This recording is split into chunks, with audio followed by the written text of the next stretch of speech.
the January 24th meeting of the Community Development Recommending Board to order.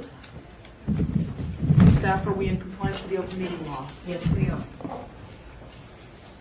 And I'm going to do the roll call. Member McCoy? Present. Member Avery? Here. Member Burke? Not present. Davis Hobart? Not present. Member Cervantes? Not present. Member Miller? Not present. Member Pappas? Present. Member McCown? Present. Member Hartley? Present. Member McGrath? Not present. Member Athelin? Present. Member Jordan? Present. We have a quorum. Thank you, Madam Chair, staff. The record reflects that both Member Miller and Member Cervantes are on a excused absence. Okay. Certainly.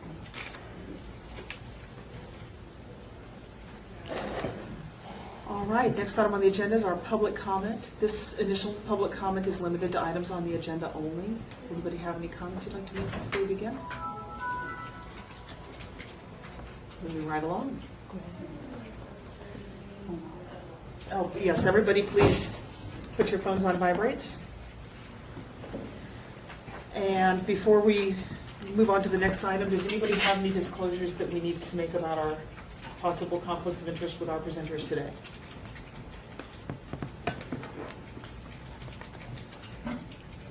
Okay, moving right along. Staff, do you have any instructions for us before we begin?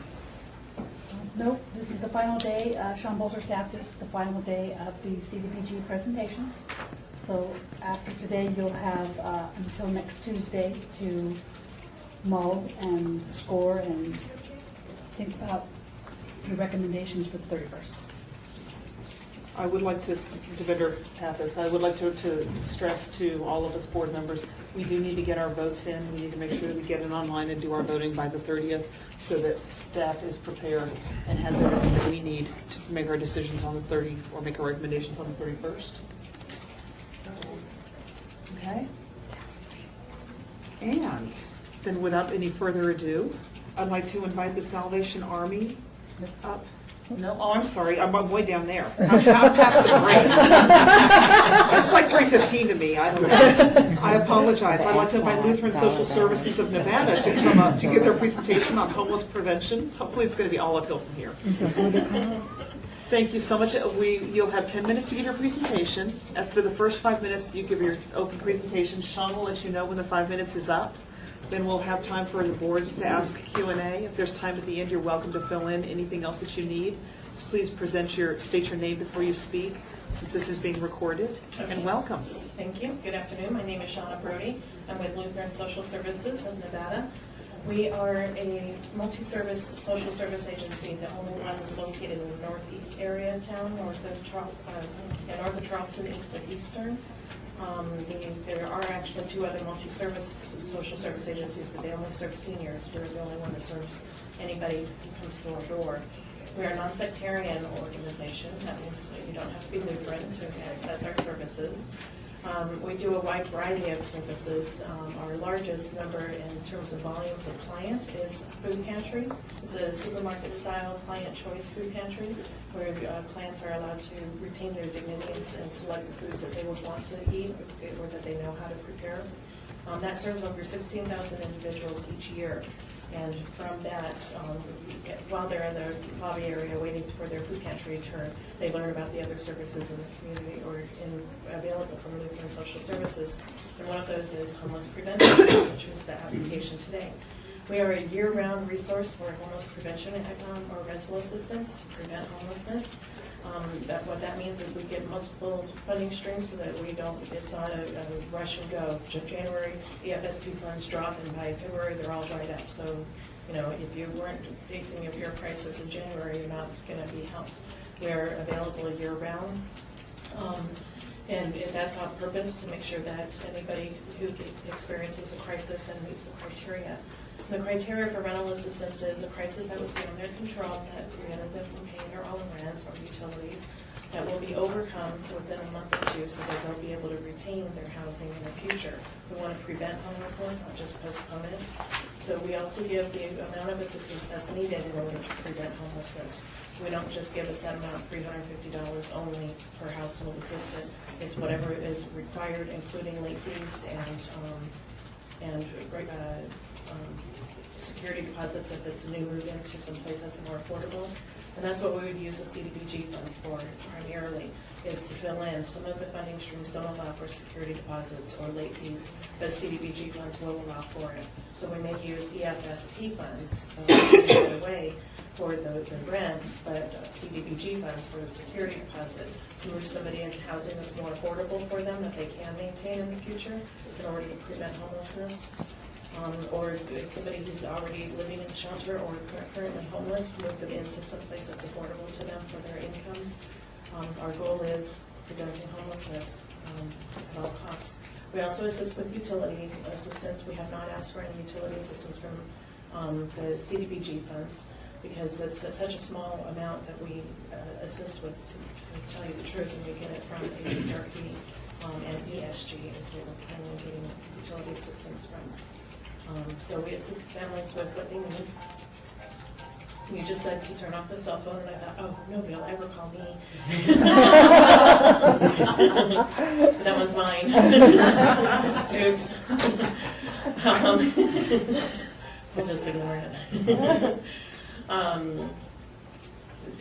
We also have, for families or households that are facing a crisis that's bigger than 1 or 2 months worth of rental assistance, their housing is too unstable to be just assisted with rental assistance. We do have transitional housing where we move them into our apartment units for 6 to 9 months or longer, up to 24 months is available for transitional supportive housing for the families that need more than just the 1 or 2 months assistance. CDBG rules allow for up to 3 months of rental assistance, whatever the contract-based rent is, times 3, to be given to a household in any given year time period.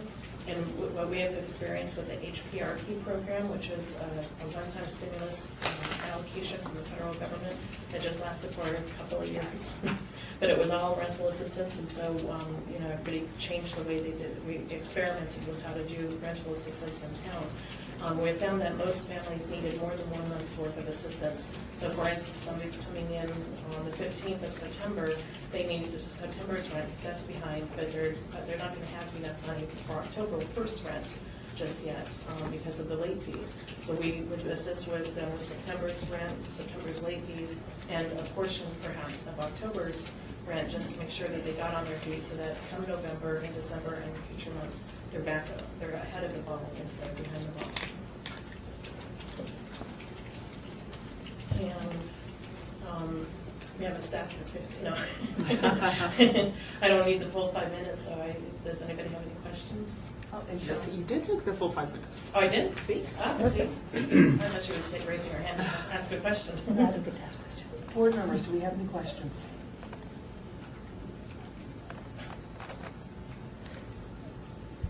How do the individuals that will utilize your service find you? Member McFadden. We're listed in the 211, and a large number of them come through the 211. Referrals from other agencies.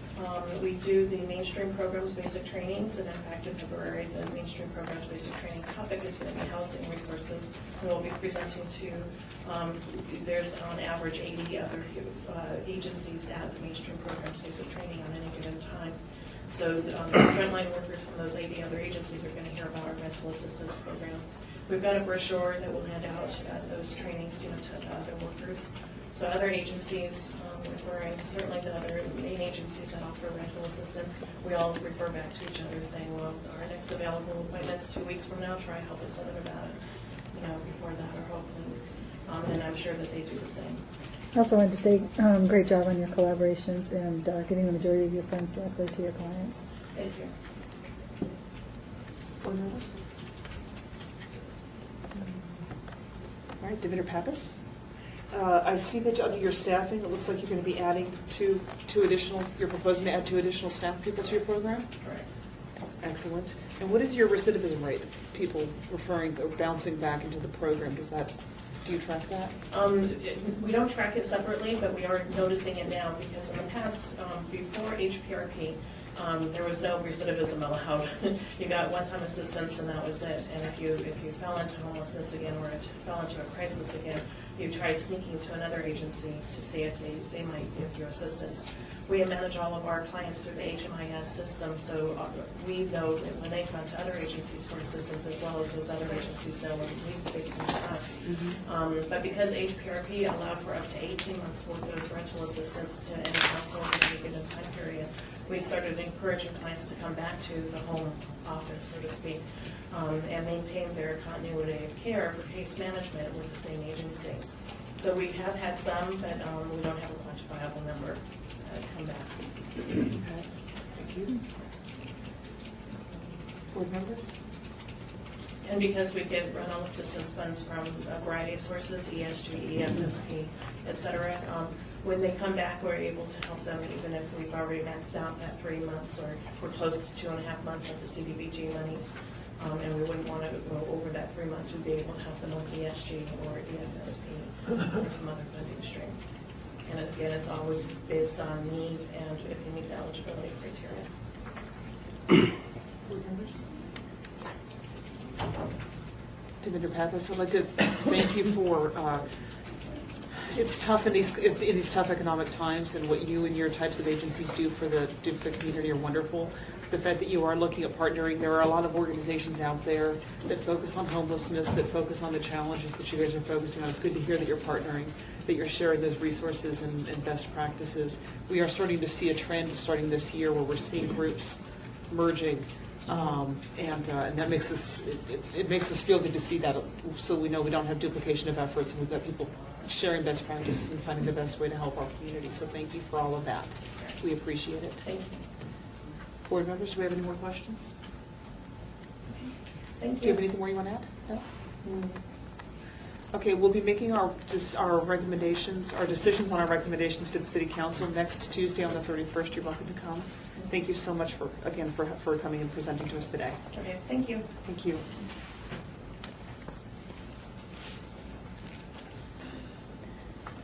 Next up is PACT, Coalition for Safe and Drug-Free Communities, Inc., to present the PACT Substance Abuse Prevention Project. Back to you. Excellent. Go ahead and have a seat. We'll get you started in just a second. Be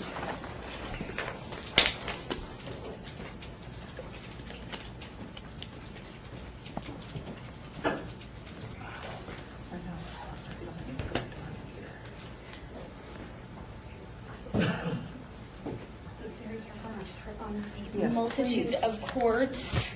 Please. I'm sure I would get in trouble. Thank you. That's my favorite. As long as you understand your screen will be recorded. And do that. Board members, are we all ready? Excellent. Well, welcome. As I said, you'll have 10 minutes. Sean will let you know when your initial 5 minutes is up, then we'll do the Q&A. If you have anything that you'd like to, if there's time left after the Q&A, if there's anything you'd like to add, please feel free. Please make sure you state your name for the record before you speak each time, and welcome. Thank you. My name is Jamie Ross. I am the Executive Director of the PACT Coalition for Safe and Drug-Free Communities. We call ourselves the PACT Coalition. The PACT Coalition is a substance abuse prevention coalition in town. We were founded in 2010. Our main funding stream is the Substance Abuse Prevention and Treatment Agency.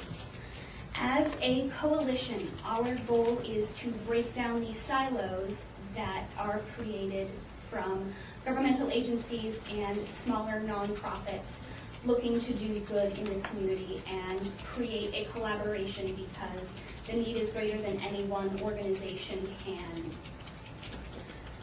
deal with. So our goal is to collaborate and get everyone working and organizing towards proven prevention practices that work. Evidence-based prevention practices, because we can throw our money away on things that we think are a good, warm and fuzzy idea, or we can do prevention practices that have been proven effective. We are looking for funding for our prevention treatment, or our prevention project in 6 area middle schools. The area middle schools we have identified as the ones with the greatest need are Hyde Park, Garside, Johnson, Brindley, Gibson, and Becker. Those are all Las Vegas schools in the heart of downtown, in the most economically disadvantaged areas. As well, they have a very high transiency rate, and transiency will affect both schoolwork as well as experimentation with drugs. So those are the reasons that we chose those middle schools. What we'll be doing is a 2 hours per week tutoring program in each of the middle schools, working with the principals and the area superintendents to identify the most at-risk children, both for poor academic performance as well as substance abuse. And we will be doing 2 hours a week of tutoring, as well as 2 hours a week of substance abuse prevention training, leadership resiliency specifically. We will also be having monthly meetings with the parents, bringing the parents in, providing transportation, bringing the parents in to discuss all of the academic issues, as well as some basic information on substance abuse prevention. We are requesting $40,000. For $20,000 of that will be for our part-time tutor, and $15,000 of that will be for our coordinator. We're actually applying for CDBG funds for both Las Vegas and North Las Vegas to get the most bang for our buck. And then the last $5,000 is for supplies and incidentals. We are and I'm almost done with my 5 minutes, but that is one small portion of what we do. We have found that there is a need in the community for a collaboration between academic and substance abuse, and we feel that this is the perfect marrying of 2 similar needs.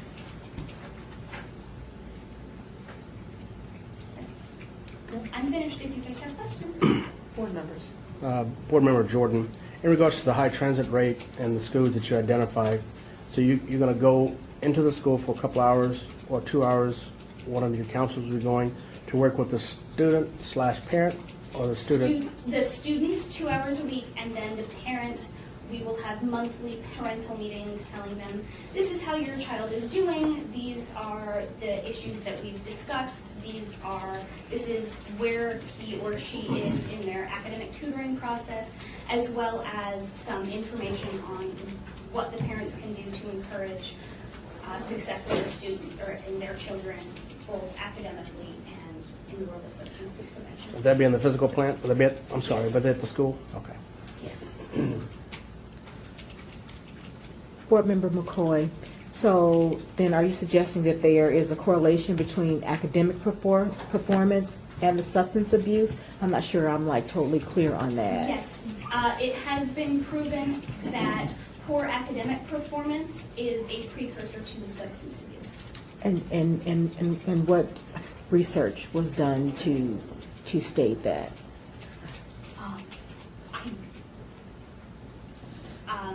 That's.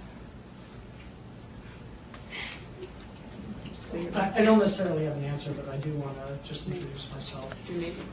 Brad Greenstein.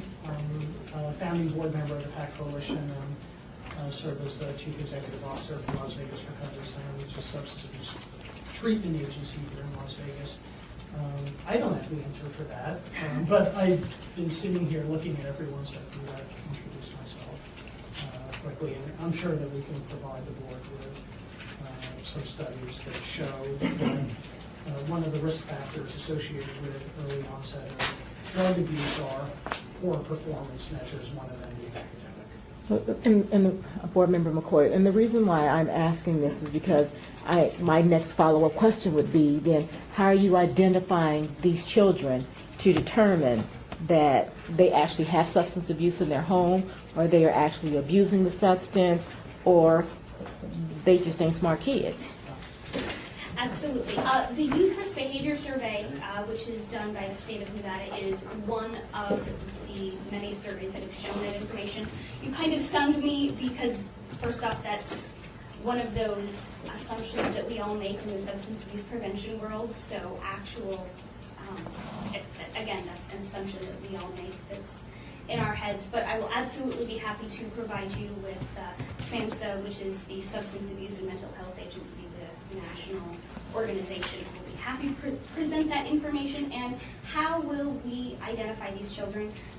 Our first resource will be the teachers as well as the dean and assistant principal. The teachers are going to be the ones that they see these kids an hour every single day at least, and they're the ones who are going to notice the ones who need the most help. And that is our first goal, is getting identified from the teachers. Again, because they are our first resource, they're the ones who spend the most time in the classroom with the children and know how or who would best be served by this service. Thank you.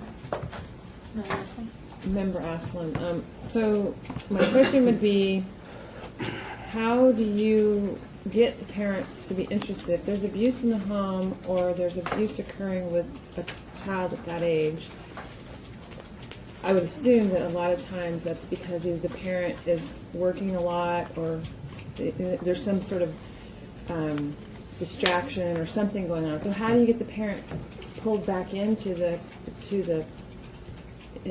system or back into the problem or the challenge? I mean, first of all, you're saying you're going to identify these children, which kind of concerns me because I would rather see it done on a whole basis instead of just identifying individuals, because you might be identifying them based on their performance, their academic performance, but there's many other factors.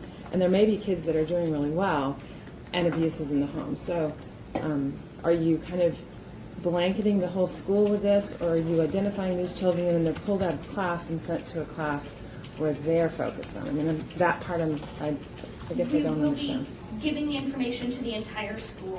Okay. We will be giving all of that information to everyone, and the students and or teachers and or parents who identify that this is a good fit for me, my student, my child, will be taking them. So you kind of rely on the teacher to kind of understand the Yes. whole thing. Yes. So if a parent doesn't want to participate, the problem could continue. If Obviously. you feed them, they will come. That sounds so basic, but especially in these areas, a free meal is a very good incentive to get parents more involved, and as well as working on transportation, if necessary, meeting with parents one-on-one. Obviously, some parents who work graveyard wouldn't be able to come, or if they work 9 to 5, they may not be able to come to a 4 o'clock meeting, but working individually with the parents to meet their needs as well as the child's. On your application, you list $134,992 in agency cash. Could you tell me where that came from? It says fundraising, but it's not reflected in your funding. We are primarily funded through the Substance Abuse Prevention and Treatment Agency, which is through the state of Nevada Department of Mental Health Services. So that's where the majority of our funding comes. What we're looking for is funding for this specific project. Our overall organization is funded through that agency. Thank you. Thank you so much for coming. We'll be making our decisions on our recommendations to the City Council next Tuesday. You're welcome to join us. And thank you for what you're doing for the city. We appreciate it. Thank you.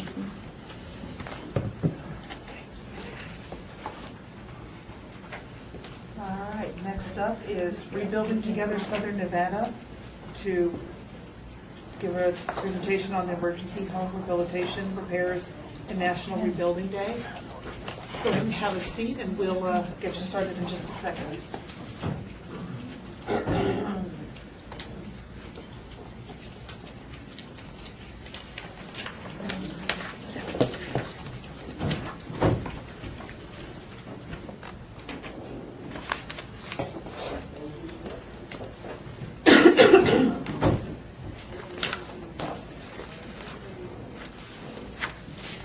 Thank you. All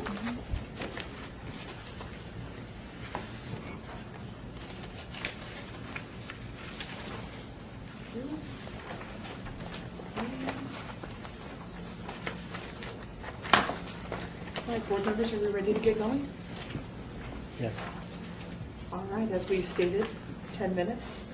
Sean will let you know when your first 5 is up. We'll do the Q&A. If there's time at the end, please feel free to fill in. State your name for the record and welcome. Hello, my name is Teresa Elliott. I'm Director of Program Development and Marketing for Rebuilding Together. I am sitting in today for Cynthia Baca, the Executive Director that has had an injury and could not make it today. So if you do have any questions that I can't answer, I'll get with her and get back with you. Rebuilding Together is a nonprofit organization that rehabilitates houses for low-income homeowners. We are just now entering into our 19th year of doing rehab here in the Valley.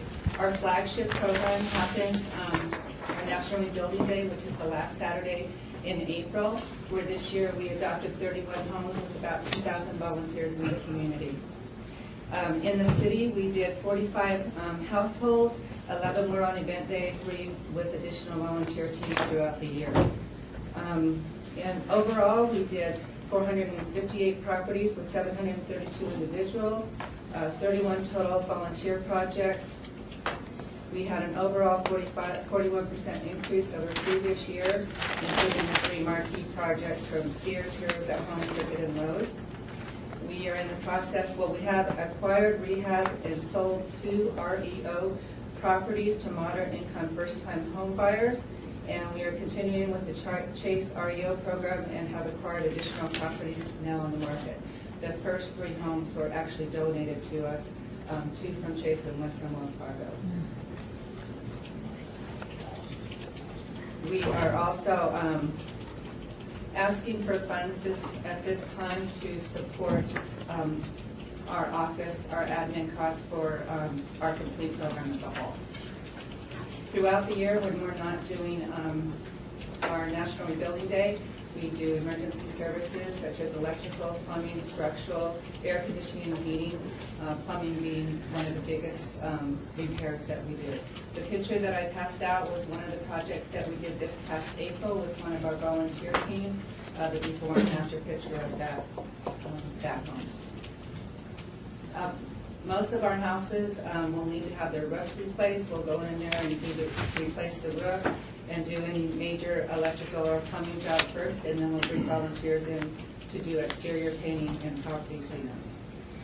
In our emergency program, we hire licensed and insured contractors to go out and do the work on the home. If it's over a certain limit, we will get 2 additional bids and take the lowest bid and go in there and do that emergency repair for them.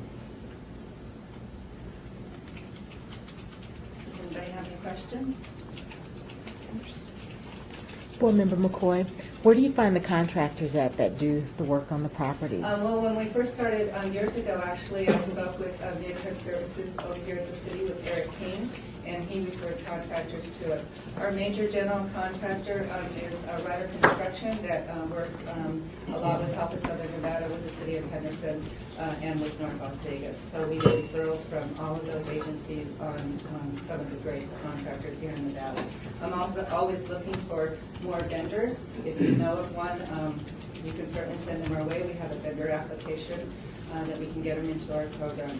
Some of the air conditioning and plumbing companies that I work with, they've been with us for 10 or 12 years.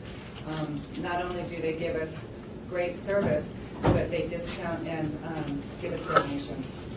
In fact, to be on the vendor list, we ask them to do that, and they do. Thank you. Board members? Member McFadden, how do the individuals that need help find you, or how do you find the couples, the people that you need to help? Certainly. On our National Rebuilding Day, we put signs in front of all of the projects with our name and our telephone number so the neighbors in the neighborhood that drive by can give us a call. And then we work a lot through the Division for Aging Services with the state. We work very closely with Help of Southern Nevada almost on a daily basis with them.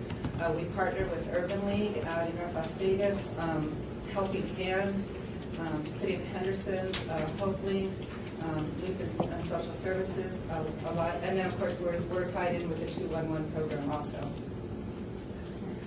We Great. also, I'm sorry. Oh, so great We use of also work volunteers. with police officers, code enforcement is a big one too. They'll refer clients to us, especially out in North Las Vegas and in the city where somebody is going to be cited by code. They'll give us a call and they'll actually, instead of giving them 30 days or 60 days, they'll let us find a volunteer team so we can go in there and fix up that their property so that the homeowner isn't cited. And it's a fabulous partnership. Super. I did like that you do a lot of help with the seniors, putting in the safety bars in the bathroom. Yes, I thought we- that was a really important fact, and you have a great use of volunteers. Yes, we do home modifications, build wheelchair ramps, grab bars, modify bathrooms so that they can actually get into their tub. A lot of that. Very good. Board members? Superintendent Pappas? Just take the time. Where do you get your volunteers that come out and do this work for you? We actually, well, I've been with the program going on 15 years. Most of the volunteer teams that I've been working with have been with us. They come back again and again and again. We'll go out and do presentations. We'll attend resource fairs or do expos where we'll get introduced to maybe, new companies that are here in town. We attend networking events to talk about our program. And then our board members will bring new sponsors to us every year. Excellent. Superintendent Pappas? I'm certain that you get a whole lot more clients than you can service every year. I'm sure you get a lot more applications. How do you determine who has the greatest need, who you're going to assist, especially on that one day? Well, it's surprising. It's like we've gone into a trend, but I would say for the past 3-5 years, maybe even longer, we help almost everybody that calls us that qualifies. The problem that we have are people that might live in the unincorporated parts of Clark County that we don't have any CDBG funds for, and they don't qualify for the emergency program, like their roof, might be leaking and we have to replace the roof and it's $5,000 cost, so it's not going to fit in our emergency program where our limits are $1,000. But we usually don't carry a waiting list for the city, North Las Vegas or Henderson, because we have our funds. We can match.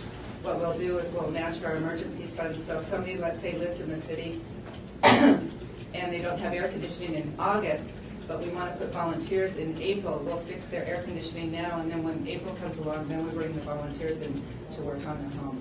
So we'll match our funds together, or we'll work with Papa Southern Nevada, they'll come in and do their emergency air conditioning services, and then we'll bring our volunteers in to do the work that Help can do, or what Hope League couldn't do, or Helping Hands couldn't do. Excellent. Superintendent Pappas, do you have any concern with always taking the lowest bid? I was at a presentation recently, and the attorney who was giving the presentation said contractors always make money. So when you take the lowest bid, you're sometimes getting lower services. Do you ever, when you get the bids and you're reviewing the bids, do you always take the lowest bid, or are you looking at making sure that what you're getting offered is? I used to work with Richard Sevedy that runs the home program. He used to run the home program over at Clark County that worked with quite a bit. You actually can go 10% below your lowest bid, or above your highest bid is the I don't want to say it's the law, I guess that's the standard. Excuse me. So if the bids are within, a certain percentage, then I can choose which contractor that I want to use. But normally we don't have a problem with that. Excellent. Board members, any more questions? Do you have anything you'd like to add? I'd just like to add that we appreciate the city acknowledging us and giving us grants year after year that you have. It's enabled us to continue to do the good work for the citizens that live in the city. Thank you so much. Teresa, thank you for presenting. As you've heard me say twice before, we'll be making our decisions and recommendations to the City Council next Tuesday, so you're welcome to join us for that. And thank you for everything you're doing for the city. Thank you very much. Have a good day. You too.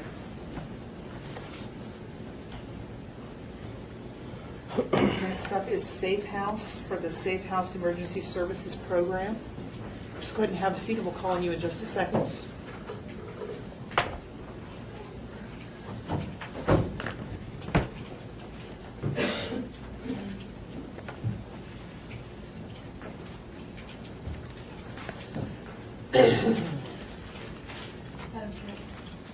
Staff?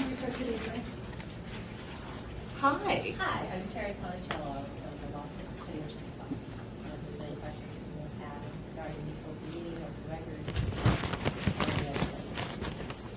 Thank you, Terry. I know in the last two meetings we did have a disclosure at each meeting, but Sean was going to send those on to you. And Yeah, Sean consulted the applicants. we so appreciate you coming and joining us for this. Thank you. Enjoy. Board, are we ready? Ready. Welcome. Thank you. You're going to have 10 minutes to give your presentation. Sean will let you know when the initial 5 minutes is up. Then we'll be doing the board question and answer. If there's any time at the end, you're welcome to fill in for whatever you need. Please make sure you state your name for the record each time you speak. Welcome. Thank you very much. I'd like to thank the committee for taking the time out of their days to come in and do these things. I know that can't be pleasant to be on your side. Unpleasant it is for us because I know the money is really tight. It's hard. It's very difficult, I'm sure. My name is Julie Proctor, and I am the Executive Director for Safe House. I'm one of the co-founders. We founded Safe House back in 1994. A group of concerned citizens, including myself and some of the city council people, got together and realized that we needed some kind of services for domestic violence victims in the city of Henderson. And that's how we got started. So we incorporated in 1994. In 1995, we were given a lease of a 700 square foot town site home by St. Dominican Hospitals, and we had put 12 bunk beds in that house, and the minute we opened our doors, we were full, and it just continued to be full, and we always had a waiting list. So in 1997, with more help from the community, we built an 8,500 square foot facility that can house 54 women and children. At one time, it's in an undisclosed location in the city of Henderson. We are providing our clients with a safe and secure housing. We provide them with food, clothing. We provide them with counseling for themselves and their children. We also have an advocacy program for the clients that have to go to court for TPOs. They have somebody to assist them with those type of court hearings, child custody matters. We always have an advocate go with our clients. We also offer a transitional program through our main office. And once you transfer out of our shelter, then we help get you into affordable housing and make sure that you can maintain that affordable housing. Once you're a client of ours, you're always a client of ours. You can come back to our main office for counseling for you and your children or advocacy as long as you need it. We keep a supply of food and clothing at our main office for clients that do come into our main office for those type of services. I don't know that you guys are aware or not, but the state of Nevada is rated number 1 in the nation for domestic violence homicides. And we are only one of 2 undisclosed shelter locations in Clark County. So the need is getting greater and greater as the economy gets worse. We're seeing more needs for our services. About 80 to 85% of our clients come from Las Vegas. That's kind of an interesting statistic for us, but I think that a lot of it is the fact that maybe their abusers are too close to this area. We work really closely with our sister organization, Safe Nest. If we have clients that we need to get out of our area and maybe place them place where they could be safer, we use Safe Nest and vice versa. They utilize our facility also. So we're housing women and children that would be considered homeless because of domestic violence. Today we're asking for $37,275, and that is for a full-time facilitator that will be stationed at our shelter. I brought with me today Cassandra Wesley, and she is the shelter director, so she's going to talk a little bit more about what the shelter offers. Good afternoon. My name is Cassandra Wesley. As Julie stated, I'm the shelter director. The programs that we have at our shelter, we have case management, we have counseling, we have children advocacy, we have legal advocacy. The legal advocates work out of the shelter, the case manager works out of the shelter, and the children advocate works out of the shelter. Also, we provide counseling for the women at the shelter, and we also provide therapy for the children. We have a child therapist that comes to the shelter. We partner with West Care if there's any drug and alcohol issues.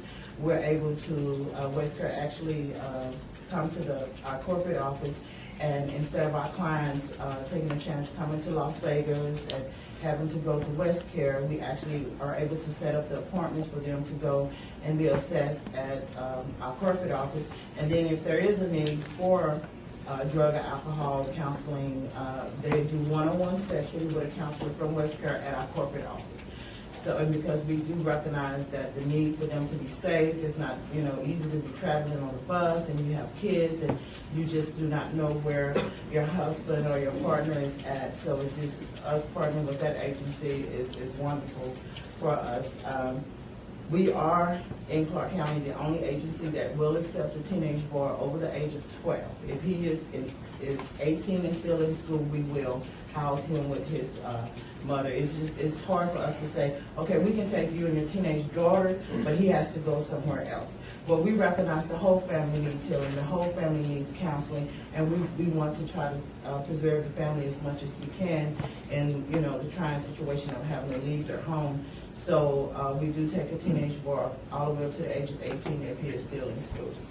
And the way our bedrooms are set up, we have handicap downstairs, but the upstairs. I'm sorry, as of 5 minutes is up, but thank you. Staff or board members, any questions? Board Member Jordan, in regards to the, you mentioned your sister shelter, so you do a lot of work with, collaboration with Safeness? Mm-hmm. What percentage you think you do? I don't know, because I don't do that kind of stuff. What kind of percentage? I would say we do about 50-50. We work really well. I work really well with the shelter director over there. If she have clients, that needs to come to Henderson because of safety reasons, Right. and it's vice versa. So we're on the phone every week with each other. Thank you. Board members? And I noticed that everybody's had lots of changes and drops in their revenue and expenses due to the recession and everything. I noticed you did really well for the first two cycles, but in 11-12, I saw a significant drop. Is there something in particular that happened, or? In funding, you mean? Oh, yes. We lost some money through our marriage license grant also. We get marriage license fees. The marriage license money was gone and they were still paying out. So we had a significant drop in funding in those marriage license fees once they caught up to it. Our donations, our monetary donations are down by about 90%. So that's where you're seeing that decrease.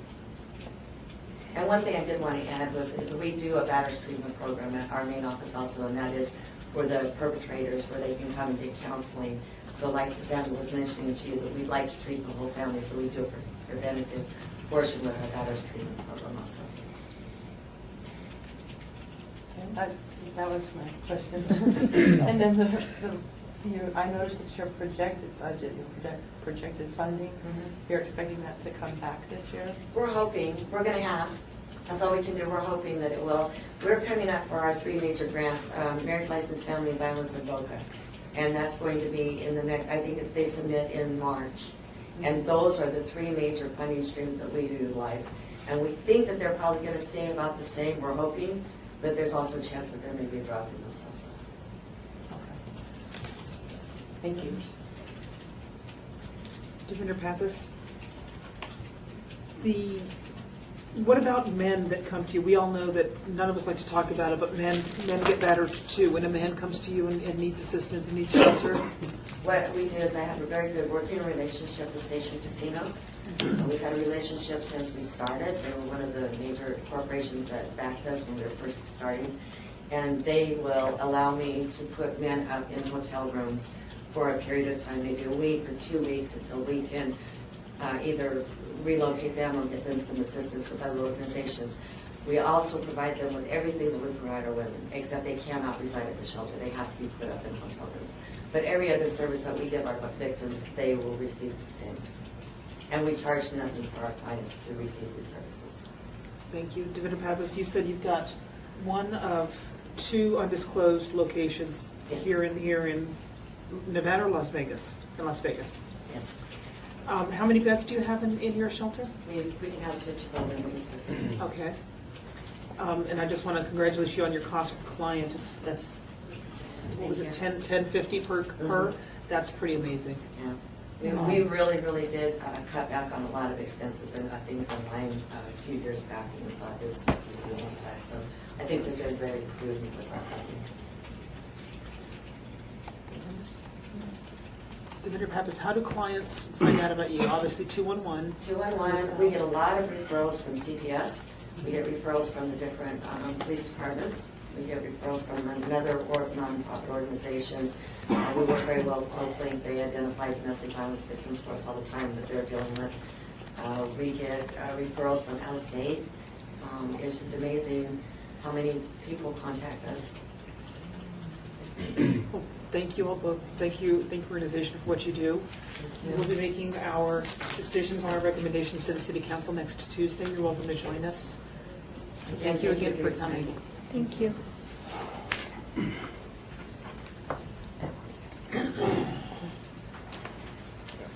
Next up is Spread the Word Nevada for their Kids to Kids program. Come on up and have a seat, and we'll get you started in just a second. Can I pass these around? Absolutely. We share really well, so just hand it to us.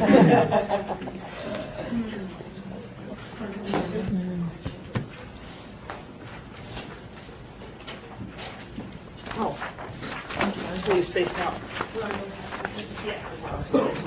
These are the books that we've actually purchased with previous city money. So you need these back. We just got Which is why we just wanted you to save them. We're compelling. It's important to let us know that we give you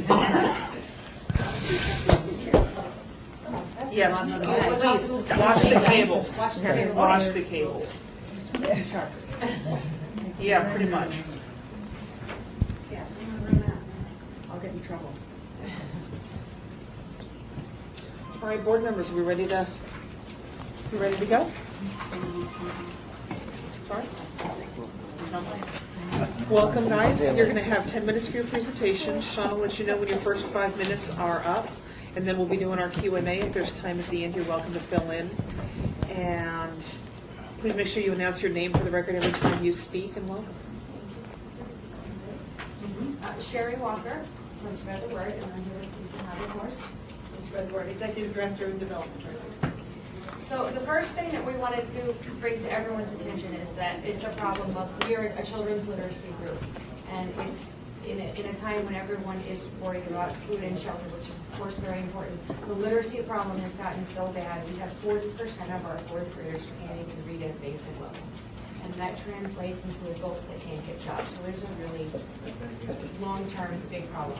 And from all the research that we've gathered and we've done, that the only thing that is going to help these kids is to get books into their homes. And that's what our program does. We currently serve 27 schools within Clark County, and 9 of those are in the city of Las Vegas.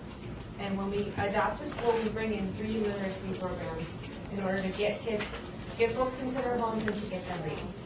And our first program is called Kids to Kids. And it's brand new books and also gently used books that we have donated. And we come into it, we start with a new school with their school adoption, and each child receives 5 books and a book bag, just like this, and to start off the program. And we come in every month thereafter, and we bring our books to the library, and each child gets to choose another book to bring home. And all of these books are for them to keep in their homes. And the second program that we bring in is called Breakfast with Books, and that incorporates the whole family into the reading piece. We offer it to anyone who can come. It's before school. It's your parents, your grandparents. The only thing we ask is that you bring an adult with you. And so we come in and we read a story, and they have a raffle, and every person who attends also has a chance to pick another book at the end of that story reading. So we're really trying to educate the parents as well as the students and give them access to the books as well. And then our third program is called Books and Buddies, and that's a one-on-one in-school mentoring program. We have volunteers that will agree to come for 12 weeks, and they will identify, the teachers will identify the students that need the most help in reading, and they'll pull them out for 1 hour a week, and our volunteers will help read with them. And we've seen that program has been so effective that in the 12 weeks, the students are going at least a half a grade level higher, just with the one-on-one at the reading. In the city, like Sherry said, we are in 9 schools And we just adopted one 2 weeks ago, which was Detweiler, and it was a great adoption, 620 new students. So right now, we're serving 7,068 kids in the city. 88% of them are on free or reduced lunch. That's our biggest criteria. We have to be 80% or higher before we'll go into a school. There are 30 more schools on our waiting list that reach that criteria, but we're slowly getting there. And since 2001, when we started, the City of Las Vegas kids have received almost 500,000 books. You'll see 486,866. The books I gave you today was to show you what we've purchased. Those books have been purchased so far this year with your money from last year. We've spent about half of the funds that we've received so far. We've purchased 33,131 books and 2,500 bags. The books alone were $14,000, so the average cost for one of those books was 43 cents. We have great resources where we get our books very, very cheap, and so we're really proud of that. So we wanted you to actually see the books we purchased so your kids are getting those books exactly, as well as all the gently used and other ones we get, but those ones were bought with your funds this year so far. And that's our presentation. Thank you, board members. Member McFadden. You really kind of hit the nail on the head. This year's really tough for us. We experienced the last couple of years a 30% decrease in our funding to pass on, but I just always have to say this is an excellent program. Great use of funds, donations, and volunteers. I just love this program. So your cost per client is very good. Board Member McCoy, just sitting on this board, there have been a few other programs that come out that read to the kids, like Read and Rise and Read, or there are a lot of them out there. What separates yours from the others? And then my follow-up question to that is, why not introduce the kids to the library so that they can go to the library and have a variety of books at their disposal versus maybe 5 books, a year at a time? I'll address that. There are some programs in town that we are the only one that I know of that really put books in the homes. I know that Channel 10 has a program, but they're targeting preschoolers. We're doing pre-K through 5th grade. So we're doing the whole elementary ages. Our goal is to get them reading by 3rd grade, but we continue the sources. Clark County Reads is another one. They do the libraries. They would go in and refurbish the school libraries. So we are different in those ways. I can't think of any others off the top of my head, but we do make sure that we don't duplicate services, and if we do, we work together. Like Clark County Reads, we've adopted school together. They've done the library, we do the homes, so it works really nicely. To your question of why don't we bring them to the libraries, they do have the school libraries as a resource, and our books are actually given out at library time.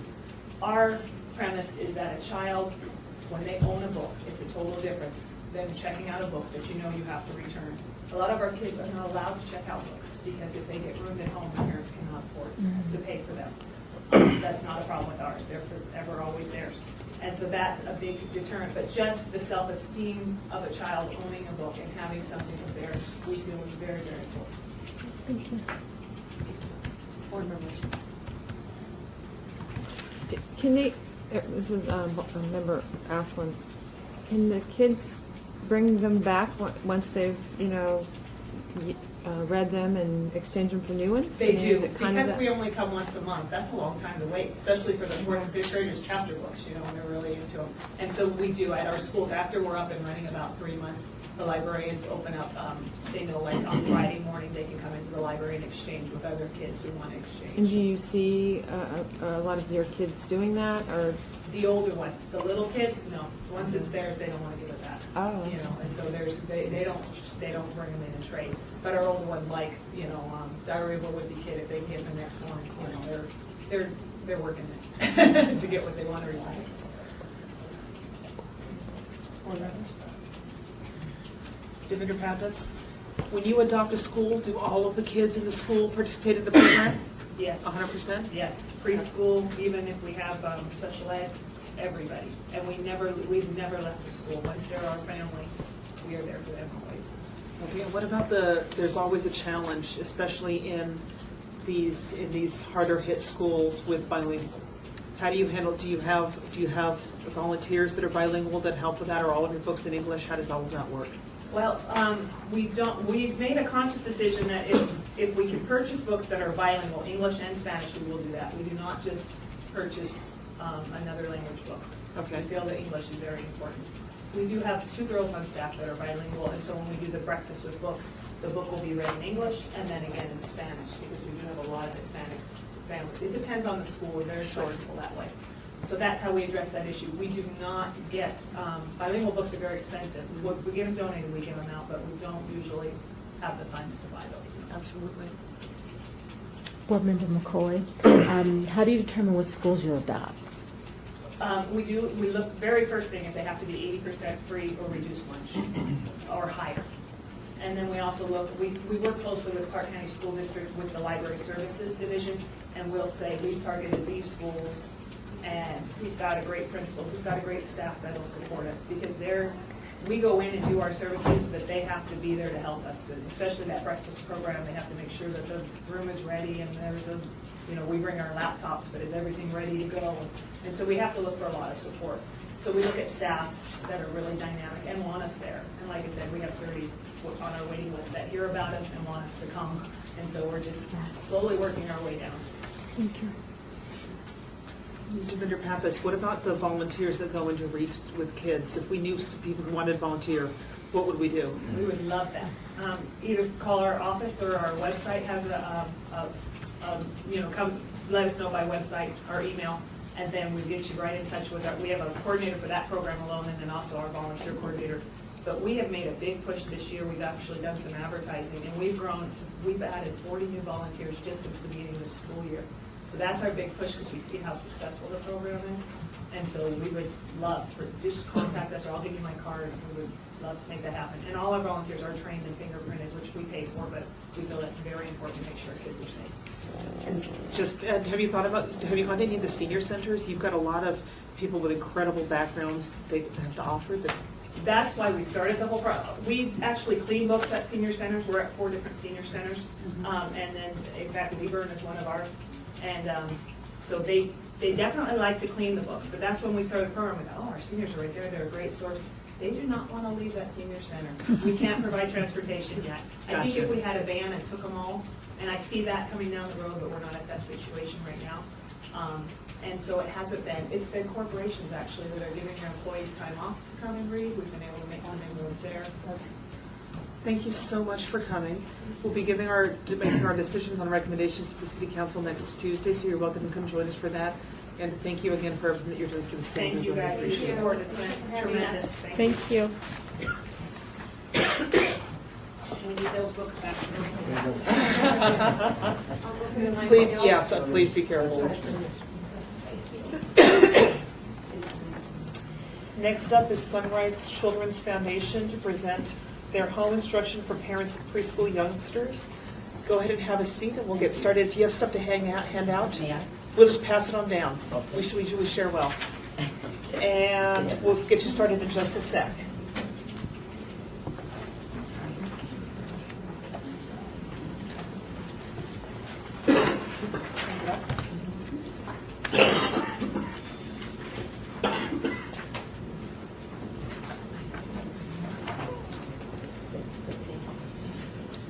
Board members, are we ready? Welcome. You're going to have 10 minutes to give your presentation. Sean will let you know when you've hit 5 minutes. The board can do their Q&A. If there's any time left over at the end, you're welcome to fill in anything that you might want to add at the end. Before you speak each time, if you could please put your name for the record, and welcome. Thank you. Thank you for this opportunity to speak and present our program to you. My name is Angela Trichet, Sunrise Children's Foundation. I am the director of programs. HIPPY is the acronym for the home instruction for parents of preschool youngsters. What we do is to promote literacy, school readiness, and parent involvement in the lives of children, in families 3, 4, and 5 years of age. We do this through a service delivery home visit. We visit the families every week, over 30 weeks per year. It coordinates with the school board. We have a 90 packet curriculum and the children receive 30 in each of the 3 years. We believe that parents are any child's first teacher and their best teacher, particularly at very young ages, 3, 4, and 5. We believe that the home is a natural environment for children to learn and to prepare to be ready to succeed in school. We know that healthy outcomes for children don't start once they hit the doctor, but starts in their lives where they live, learn, work, and play. And that is where we are, and that's where we meet these children. We do this by helping their parents understand what they need to do in terms of child development, what they need to do in routine practices at home to make sure their children are exposed to the types of knowledge and concepts and skills that they'll need to be successful academically. We go into the home for about an hour a week. It's a volunteer program. It's completely free to families. We take them, I believe you'll have activity packets that are coming around. There's a 3-year-old, 4-year-old, and a 5-year-old curriculum. The activity packets are being used by the parent after they sit with a parent educator for an hour, and they go through the packet, get their questions answered, get practice in working with their children. And they do these activities for about 20 minutes a day with their child. It's consistent 5 days a week, over 30 weeks. It does empower parents. It does empower children. And I'll let you, my colleague Tiffany Austin, tell you about how it works here in Nevada. We've been doing the program here since 1995. We have been successful in having hundreds and actually even thousands of children start school ready to learn. Hi, I'm Tiffany Austin, the Family Service Manager. Our program is offered in both English and Spanish, so for parents that speak Spanish only, they are assigned a Spanish-speaking parent educator who meets with them each week as well. We also provide the families with socialization opportunities twice monthly where the families and their children are invited out to socialize with other families and children in the program. We take books into the home every week, and those books remain with the family. Over the course of one curriculum year, there are about 30 books that belong to that child. There are also, as Tiffany explained, many opportunities for families to get information about what's going on in the community, resources they may be able to access, and our what we call family mixers that occur twice monthly. Because we go into the home every single week, there's a rapport developed between that parent, that family, and that home visitor. So we're oftentimes the first ones to know if there's a problem, whether it be a need that the family has, whether it is something that maybe a special need that the child may have, that we might be the first ones to be able to observe that, to make sure that that child then gets directed into some place where they can receive some help and prepare and some testing. We collaborate with everyone in the community just about over the 17 years that we've done this program to find those resources for the families that we serve. And that's our Thank you. Board members, do we have any questions? Demeter Pappas, I see on your application it looks like you're proposing to add a staff person for this in this new year? For 20 families. That's great. And where do you find your volunteers that help you go out to the homes and service these families? They're not volunteers. They are paid. The home visitors are paid. Okay. We do love volunteers, especially our family mixers, when we provide not only a light refreshment or snack for our families, but also child care, and oftentimes we'll ask community resource individuals to come in and speak to our families about some of the things that we offer here in Las Vegas that could be helpful and useful to any given family.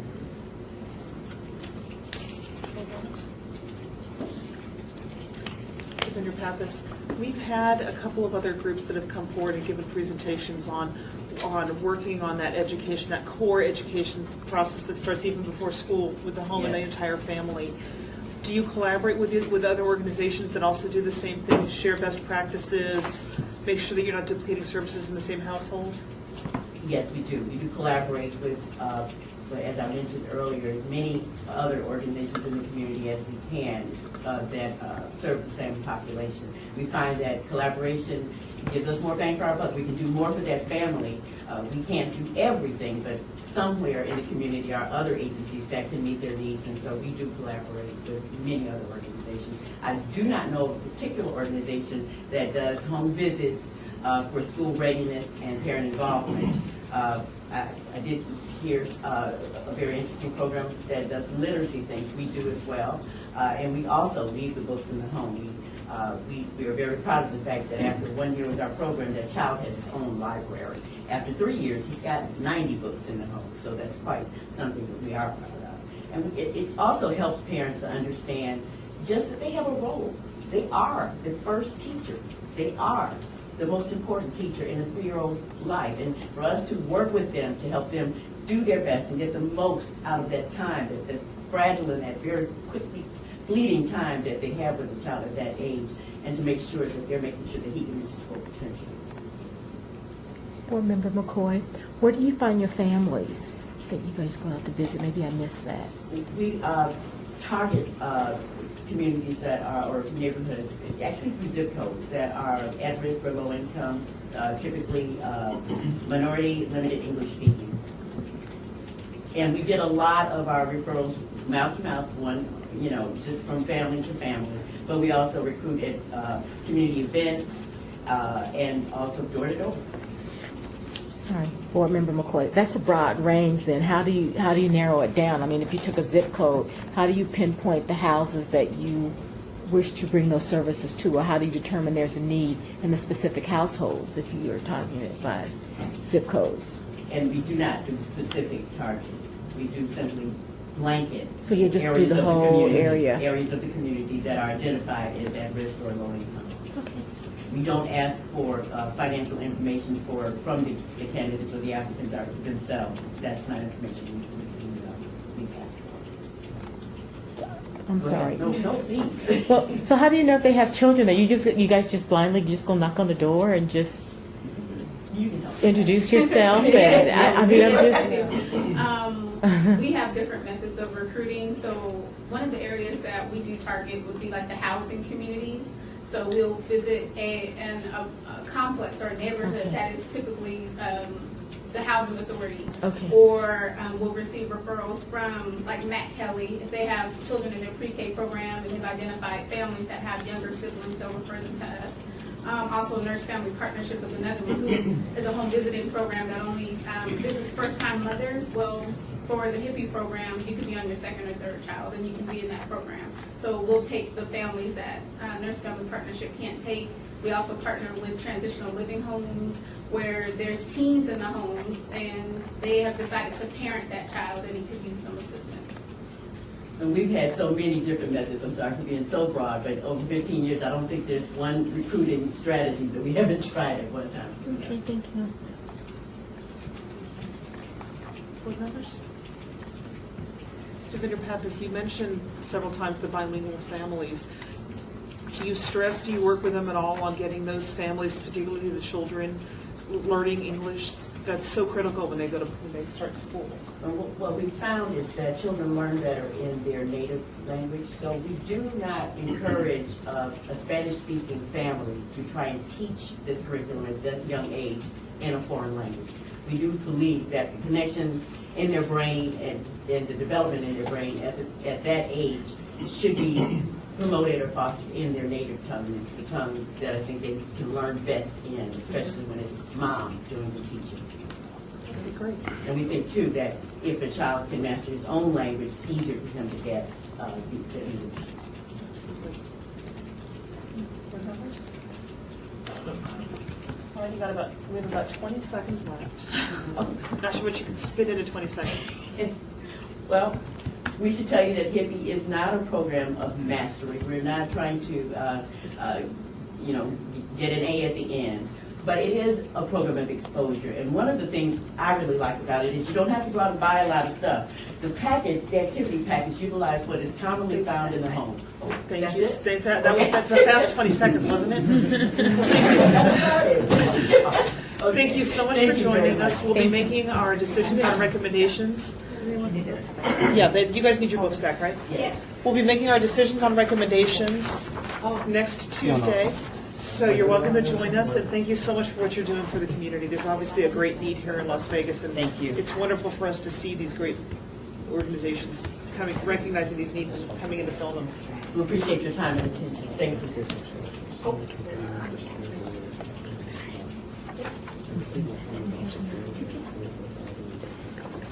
Okay, next up is the Foundation for Positively Kids, presenting the Positively Kids Early Intervention Services for Developmentally Delayed.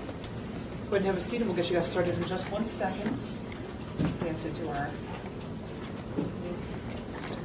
stuff here.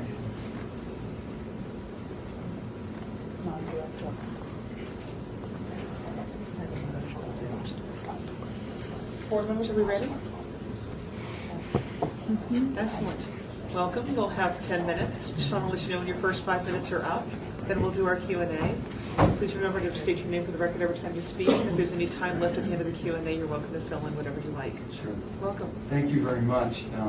We appreciate you taking the time again to listen to all of us coming and begging again for money for all of our programs when money's less than it's ever been in the past. I'm Fred Schultz, the Executive Director, CEO for the Foundation for Positively Kids. I founded it 12 years ago in December. Linda Lewis is our grant writer and grant administrator who manages the grants for us.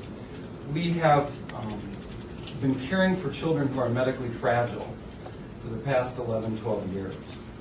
Those are children who have long-term chronic illnesses. Those are kids who are born with genetic defects. Those are kids who are developmentally delayed. Those are kids currently who have no other services available to them within this state. They are sent out of care. They are sent out of state for long-term or short-term care, Arizona, California, Utah, etc. Or they go into adult nursing homes and are provided care next to an elderly person who has Alzheimer's, and we don't think that's an appropriate place for children to go for those kinds of long-term care. In Clark County, there's about 35,000 children born in Clark County. 15% are classified as medically fragile. So it's quite a large population. In addition to that, you have about 5,000 to 7,000 children a year who are involved in traumatic injuries or accidents or near drownings. Along with that are the children who are developmentally delayed for one reason or another. They may or may not have an additional medical condition, but they are developmentally delayed. And we received the award from the state for early intervention services in September of 2009, and that's birth to age 3 for kids who are delayed. So kids who don't walk when they're supposed to, talk when they're supposed to, have fine motor movement when they're supposed to, their speech is delayed because of their low birth weight, and they're developmentally delayed because of that. And so at present today, we have 240 children in that program alone. I think when we did this application, it was a little bit lower than that. But the state refers those children to us, so that's where the referrals come from. We are listed as a private authorized provider to provide those services, which include therapies, physical therapy, occupational therapy, speech therapy, audiology services, nutrition services, those kinds of things. If the children have Medicaid, and if we are able to get reimbursed for Medicaid as a Medicaid provider, we bill for those services. But there are a number of children who do not have those services, and a number of services that are not paid for by Medicaid, by other insurance companies, by a third-party payer. And so what we are looking for from you today, we are asking for $40,000 for therapeutic services for 33, we've listed 33 developmentally delayed low-income children in the city of Las Vegas to fund those kids who do not have that. And I can give you an example, which is rather sad, but you have up to 3 years of age with the track in your brain in order to make up for something that you're delayed on. That's why it's so easy to learn a foreign language when you're younger. If we try and learn Chinese now, it probably wouldn't come very easy to us. So up until the age of 3, as the brain, as the track starts to close in the brain, if you don't provide these therapeutic services, you've missed out. So we have a child who's 4.5 years old, and I think we use that example in one of our pages on the presentation that you have before you. It's a child that did not receive those therapeutic services, and because of that, he's not going to be able to speak. So he has to learn sign language. So for the rest of his life, and his parents and his family have to work with sign language. Now, there may be some speech that comes later on as he gets older.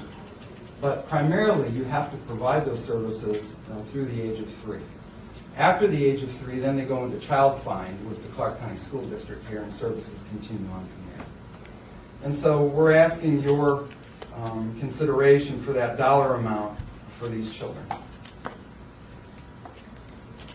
Okay.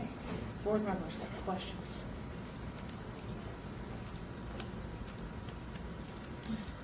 Diviner Pappas, so the 33 Las Vegas clients that we're talking about specifically for the developmentally delayed, those are all under 3 years of age right now? That's correct. And what's the success rate for instance, for the young man that you just cited as an example?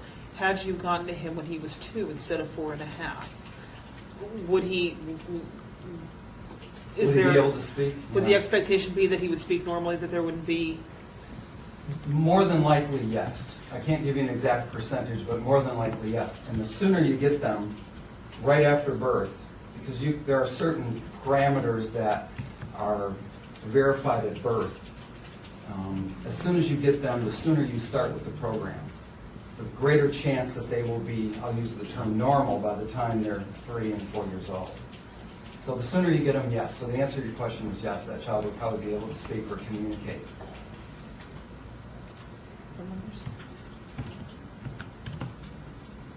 Diviner Pappas, obviously we never want to hear about children tugs at the heartstrings.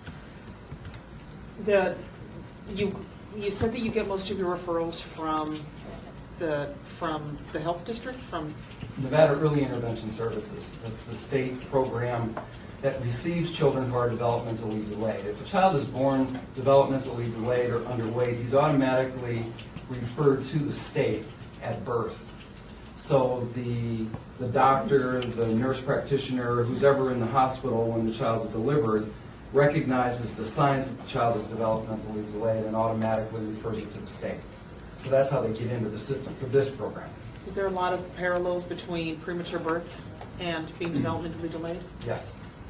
And what about children that are born out of state? And I mean, we all know this is people move to Vegas a lot. What about people that are born out of state and children? If they're under 3 years old and they come here from out of state, they probably have received some kind of service in other states. I must say, unfortunately, in other states, or unfortunately here in this state, we don't do quite as good of a job as they do in other states with developmentally delayed children. So they may have been getting services in Washington State, for instance. They come here, they contact the state says, yes, we have a similar program. They automatically go into the system, and the state refers them to us as one of the private providers. Are there other private providers? Easter Seals is another private provider that you would recognize. Okay. And how many other organizations are there? There's one other in the south, and there's 2 in the north. Okay.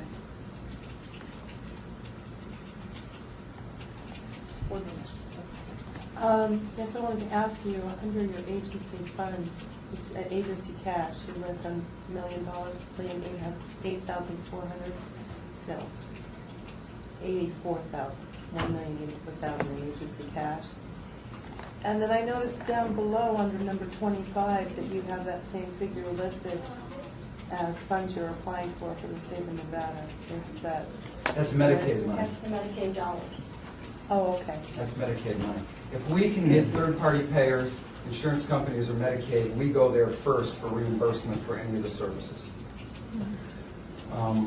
The services that are provided by the therapist come at a high premium. A PT gets $100 an hour plus. OTs get the same amount. So we're paying a high premium for those services that go out. Diviner Pappas, I think you've presented other programs in the past for us, and one of the things that we talked about in the past was respite services for the caregivers. Yes. Is there anything like that, part of that tied into this? We provide respite services in one of our other programs, yes. We have daycare to create a program of inclusion for children who are medically fragile. And then we have respite services in the home that's funded by another grant. And we provide respite services for those children. That's up to age 18, that's birth to age 18. And those children may not just be developmentally delayed, but they're medically fragile and or developmentally delayed, and we provide that service. Great, thank you. Got about 1 more minute. Board members, any questions?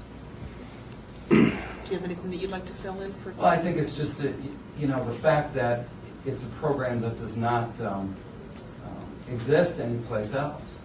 And the other services that are being provided truly create this medical home concept. If you're familiar with the new terminology that's being used, you create this medical home. So the child doesn't have to go anyplace else for services. We also have a contract for 7 years with the Department of Family Services. And so we've taken over Child Haven, and we run nursing 24 hours a day there. We have a well and a sick clinic with dental care there. And so those children also are developmentally delayed that then go through the state as the gatekeeper and then come to us for early intervention. And so the numbers are phenomenal here, and most people aren't aware of the numbers. So we ask your strong consideration on the dollar amount. About like 10 seconds left. The 15%, is that number up, 15% that are born developmentally disabled? Or is that number up or down? That's a national number, 13 to 15%. Is that up or down from 10 years ago, 20 years ago, 30 years ago? I would say up. It's up. It was originally at the 13%. I'm sorry. I was asking right at the edge of the line. I'm sorry. Thank you guys so much for coming today. We'll be making our decisions on recommendations to the City Council next Tuesday, so hopefully we'll see you. Good. And thank you for all you do for the community. Appreciate it. Thank you. Thank you.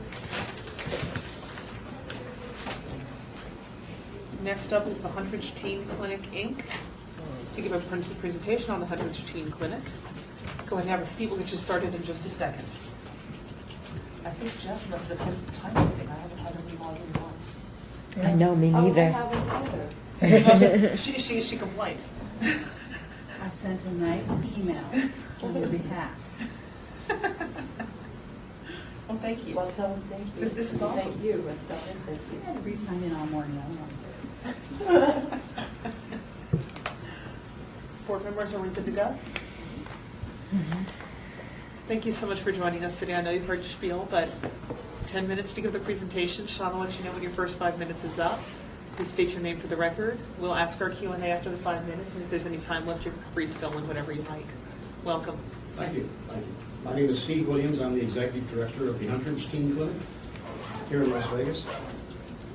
I want to thank all of you for allowing me the opportunity to be here and spend a few moments talking with you about my favorite subject, the Huntridge Teen Clinic.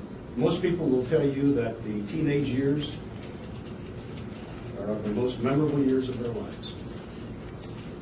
But they can also be the most stressful.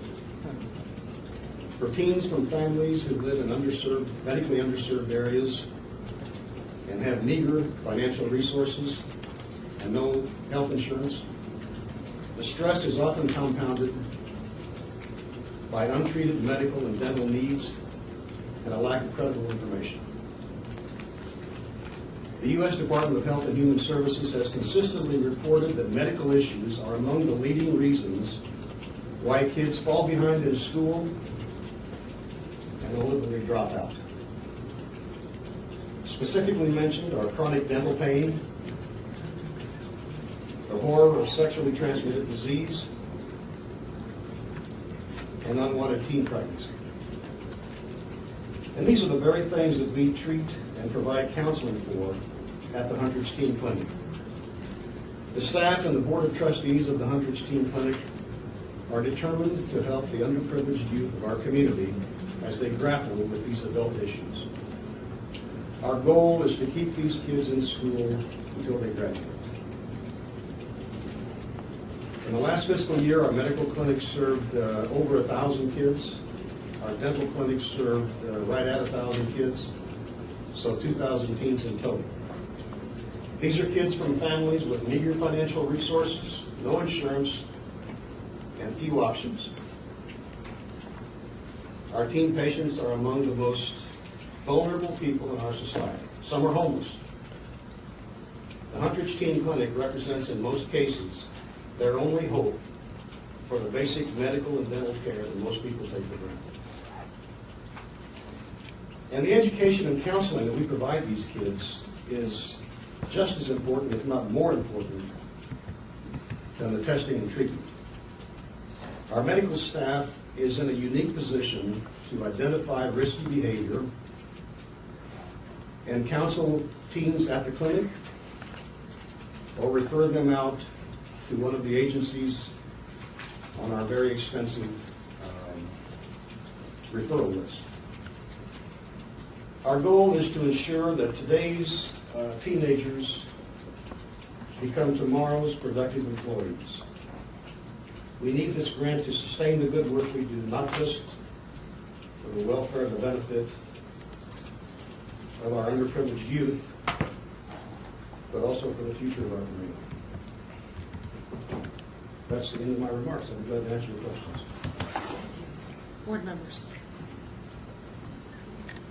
Member Oslin, how do you find these kids? Most of our referrals come from the Clark County School District. Actually, there are 3 organizations there that provide us with that refer kids to us, principally the school nurses. But also, there's a large organization of counselors.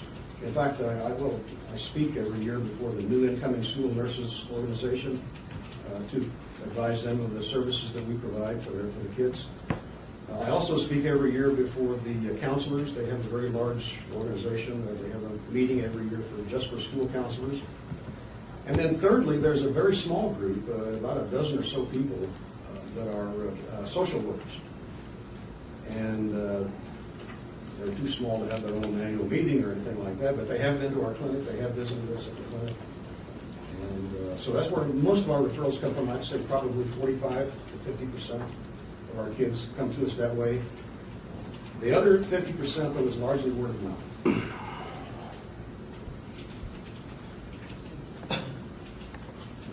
Member McFadden,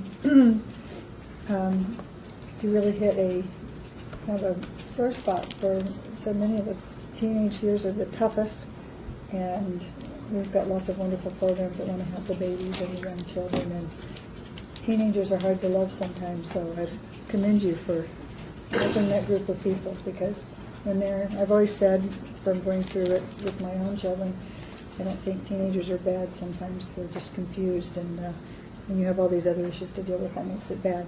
I do have a question on number 5 in here.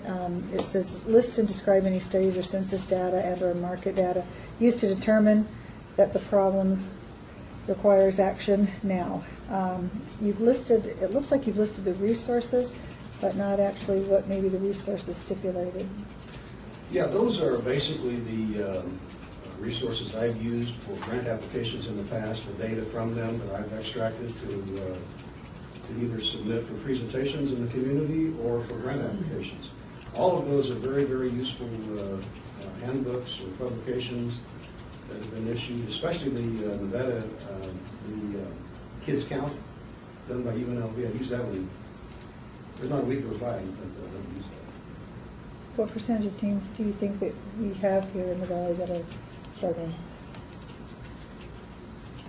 Well, there are 300,000 kids in the Clark County School District, more or less. 150,000 of them are probably 12 to 18, which is our target group. And we see 2,000. We used to see 4,000 a year. So that's a lot. I mean, that's 2.5% right there. I'm quite sure, based on our figures, based on our appointment book, the need is never ending. We're now taking appointments in our dental clinic out to late March for first-time patients. We used to take walk-in patients in the medical clinic. We can no longer do that. So the need is never ending, but I honestly, I don't have to fix some of the examples. Thank you. Member McCoy? Yes. My question for you is, what's needed by the youth to qualify for the medical assistance? How do you qualify them to see if they... Well, there really is no qualification except the age, 12 to 18. we do ask them, depending on the reason for their visit, if they're a dental clinic patient, we do require that their parents accompany them to the clinic, and we also require that their parents sit with them in the examining room during the procedures that are taking place, unless it's an operative procedure. And the reason for that is we think it's important that the parents get involved in their kids' health care. And particularly, too, if they have other kids at home, maybe they'll take that back with them. If the kid is coming in for a medical malady of some sort, diabetes, ear infections, sniffles, whatever, we also require a parent permission slip, and sometimes we require the parents to be present. First and foremost, above all else, we follow the law. And if the child is visiting us for some family planning related reason, whether it's a pap test, birth control, pregnancy test, in that case, the first words out of our mouth are, do your parents know you're here? If the answer to that is yes, then we have a whole different line of questioning than if it's no. So basically, you're just taking the teen's word for it, and if you're requiring just a permission slip without a parent, they can just, I mean, we're talking about teens now, so I'm sorry. If I'm coming to you for some resources, I'm going to sign my mom and daddy's name, so. It depends on the procedure. And then you spoke about counseling for the teens. Is the family involved in this counseling at all, or are you guys just doing one-on-one with the teens? Because Again, it depends. The answer is, well, things it depends. If it is a family planning related counseling session, where a teenage girl or a teenage boy may be sexually active and we want to counsel them on their risky behavior, their parents may not necessarily be present, again, under the law. If, however, it is something to do with a medical treatment or a dental treatment, yes, the parents must be present. We require. Everything's kind of upside down. Isn't it? Yeah, because that's a little touchy. Teens are already confused, and I just think that parental involvement at this stage of their life is just really key. I just don't know that they need that much independence. We absolutely encourage them to bring their parents in. We absolutely encourage them to get their parents involved, particularly if they're engaged in risky behavior. But under Nevada's law, if they refuse and they don't want to, there's nothing you can do about it. You can't force them. Now, there are exceptions. Again, like everything else, there are exceptions. If we have reason to believe a child is being abused, our confidentiality goes out the window. If we have reason to believe, and there are certain age parameters, I think it's a 14-year-old girl is having a relationship with a 17-year-old boy. I don't remember the exact numbers, but it's something like that. I'm sorry. Again, yes. Steve, I'm sorry, the time's Okay. up. Sure. Thank you so much. Thank you. Thank I you very much. think we all had a lot of questions. Decisions on the presentation to the City Council will be made next Tuesday, so you're welcome to join us. Thank you for what you're doing for the city. We appreciate it. Thank you very much. Thank you. All right, board members, we're going to take a quick break. 10 minutes good for everybody? Yes. All right, so I'll see you guys back here at 3:45. We're coming back to who? Sorry? We're coming back to, Here. which, The Salvation Army will be our first presenter when we come back. I was in the garage. Thank you. We're gonna Those pesky Post-it notes. She They'll loves her just stick to Post-it. anything. She loves her Post-it notes. I Gabrielle, do tell us too. when you're good to go, Gabrielle. Find them stuck on all kinds of things. I was so mad, because I was like, I used to work with a woman who was the queen of Post-it notes, and she would literally have all over her steering wheel. Oh, Trying my to flutter in a goodness. way that was horrible. That's a Thank little you very much. distressing. My car, but not on the steering wheel. We're calling this meeting back to order. Thank you so much for joining us. Our first presentation is the Salvation Army giving their presentation on vocational training. You'll have 10 minutes for your presentation. Sean will let you know when the initial 5 minutes is up. And then we'll have the rest of the time for Q&A. If there's any time at the end, you're welcome to fill in, and please state your name before you speak. Welcome. Hi, I'm David Roback. I'm Director of Social Services for Salvation Army. And I'm Norma Bislato, and I'm the grant writer for Salvation Army.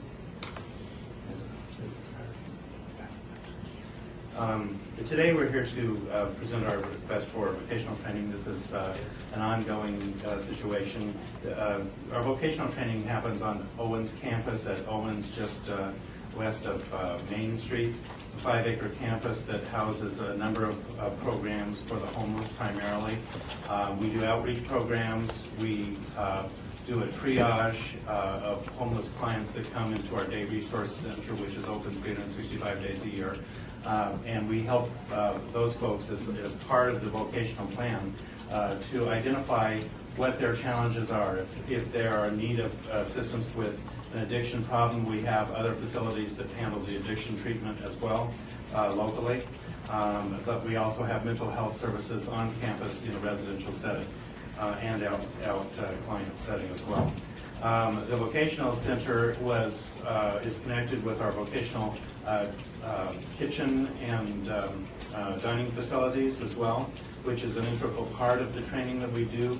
Vocational starts with interacting with the homeless that come in and the ones that we identify on the outreach programs. We bring them in, we spend some time with them, we have caseworkers that work with them and talk to them and identify what their situation is, that they're interested in making a positive move forward, and they're stabilized in whatever situation that is, whether that's an addiction or if it's a mental health or medical treatment.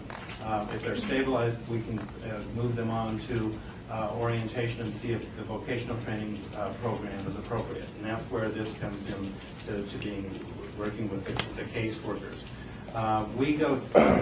We interview literally hundreds of people during the year. Many of them aren't prepared to come in off the street. Many of them are interested and not quite ready to move on to vocational issues, but many are. We're delighted by that. We are pretty much at maximum capacity right now. In addition to the some 100 plus vocational clients we have an additional 30 coming in and out that are strictly veterans that come on campus that we can take a look at as well. We have ongoing programs. They go into a phase where they're doing some work on campus just to get back into the feel of what it's like to work and to go into at certain times, not difficult work, just typical janitorial services, laundry services, or working in the kitchen.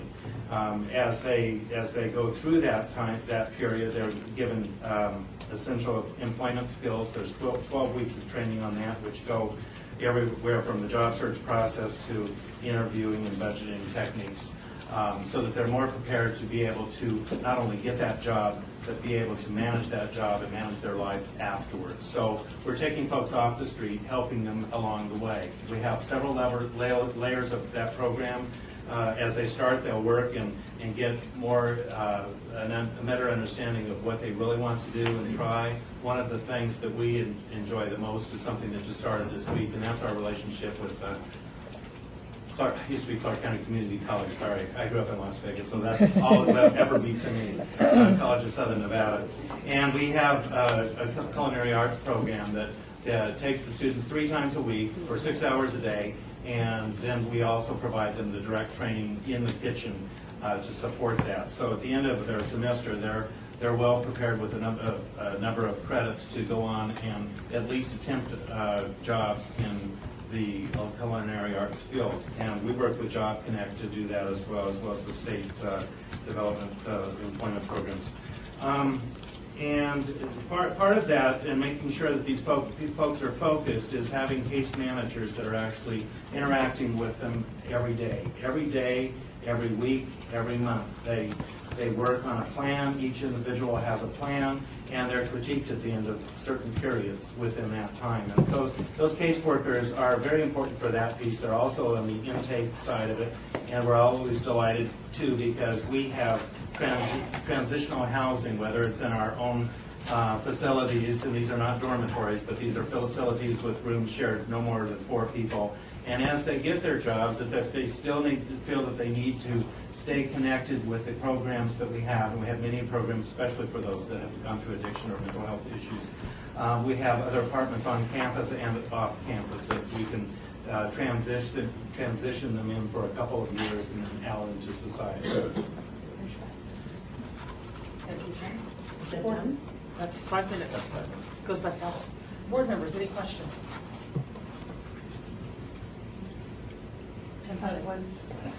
You said that at the end of the semester they're trained for jobs in the culinary arts field.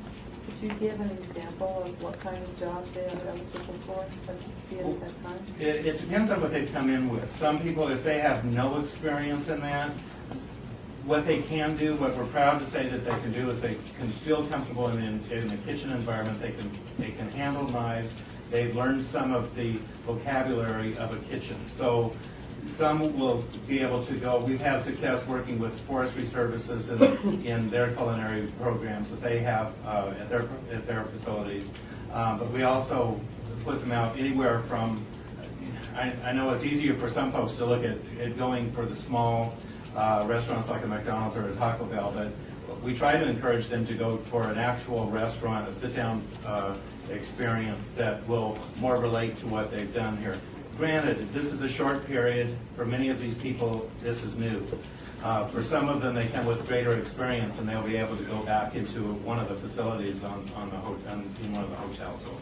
At the college, they earn 7 college credits in the culinary arts.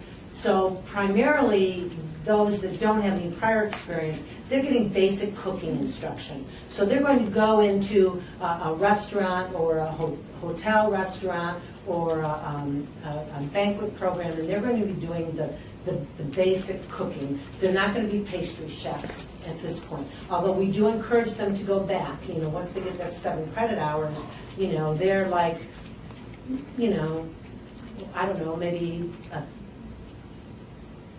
a quarter, maybe less than a quarter of the way to their degree. So we do encourage them to go back as well. And there are programs at the college that will help pay for their training. So, once they get into a job and they have a little bit of income, we do encourage them to go back. Many of the folks that we deal with, this is the break for them. They're afraid to go to college. Can you just state your names, please, when we're speaking for the record? Oh, I'm sorry. My name is Norma Bucelato. B as in boy, U-C-E-L-A-T-O. Thank you. David, go ahead. I'm sorry. Many of the folks have just never had experience in a kitchen or work going to community college. So this is an entry level for many of them. So it's their first time. Now they realize it's not a difficult thing to go to community college and sign up for other credits. We have people that come back after years of doing this, and we've had multiple years. I wish I knew that exact number, but we have pictures all over the wall, so I know it's multiple years. It's two a year. So. And the wonderful thing, in our regular vocational training program, about 50% of those people attain jobs. Many of them don't finish the program. They're homeless. They have issues, whatever. But in the culinary training program, 83% of those people get jobs. 83%. For a homeless individual, I think that's pretty successful. Board members. Board Member McCoy, what's the average time did the clients stay within your program, and do you see them returning, not just to say they've done a good job, but in need of the services again? You're right. They can stay up to 2 years typically, and that's a very extended period. Typically, we like to get them go through a 3 to 6 month period where they're trying to identify what they're supposed to be doing, just getting into the basic skills. It's amazing how many people don't have the basic skills of just showing up for work or learning how to do some basic things or listening to a supervisor and getting through that. As they go through that, pass through that first 3 months, then their hours on campus will be shortened and they will be directed to job search. So during that job search time, they were going to be working with their case manager, and that's why this is so important, to identify jobs, to go out there and actually do that job application. I heard the manager of this department talking about this to the clients today and saying it is not enough to just email in yet another employment application. You need to actually go out there, and we provide the bus passes and what they need in clothing to go out there and be suitable and do that, go through the application process. So we do have folks that return. We do have folks that many of them have come out of a treatment program. They go out, they get successful, they have money, and then they make mistakes again. They come back to us and say, okay, I've dealt with the issue again. Please give me one more try. And we have to take that as a case-by-case basis. It's not a large number. And not everybody continues to communicate with us afterwards. That was the start that they needed, and this is a part of their life that they want to get past. And many of them move to other locations. Thank you so much. We'll be making our decisions and recommendations to the City Council next Tuesday. You're welcome to join us. Thank you for what you do for the community. Thank you so much for this opportunity to present to you. Our next organization is the Shade Tree, Inc., presenting help for homeless women and children. Go ahead and have a seat. We'll get you started in just 1 second.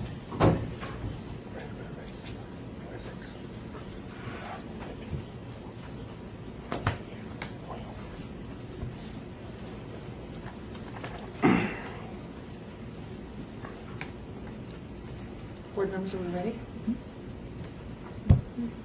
Welcome. Thank you so much for joining us. Good afternoon. We've My got you. name is Marlene Richter. I'm the Executive Director of the Shade Tree Shelter for Women, Children, and their Pets. The proposal before you is actually for two of our most important programs. One of them has grown substantially over the last year and a half, and we need to keep up with the needs of the clients that are coming to us. So the women and children are coming in due to domestic violence or due to not having a safe place to stay because of homelessness in the economy. Last year we served over 3,300 women and children, including over 1,000 from the city of Las Vegas. The very first thing we do while we're providing intake services for them is to make sure that they have something to eat. And that's provided by, and that food is provided by our cooks. Part of this proposal is to request help to have the money for 2 part-time cooks. And the food at the Shade Tree is not, it originally was built to be a soup kitchen, but we now actually serve 700 meals per day out of this space that's not even part of this room. But out of that kitchen comes very nutritious meals that are provided and prepared right there on site.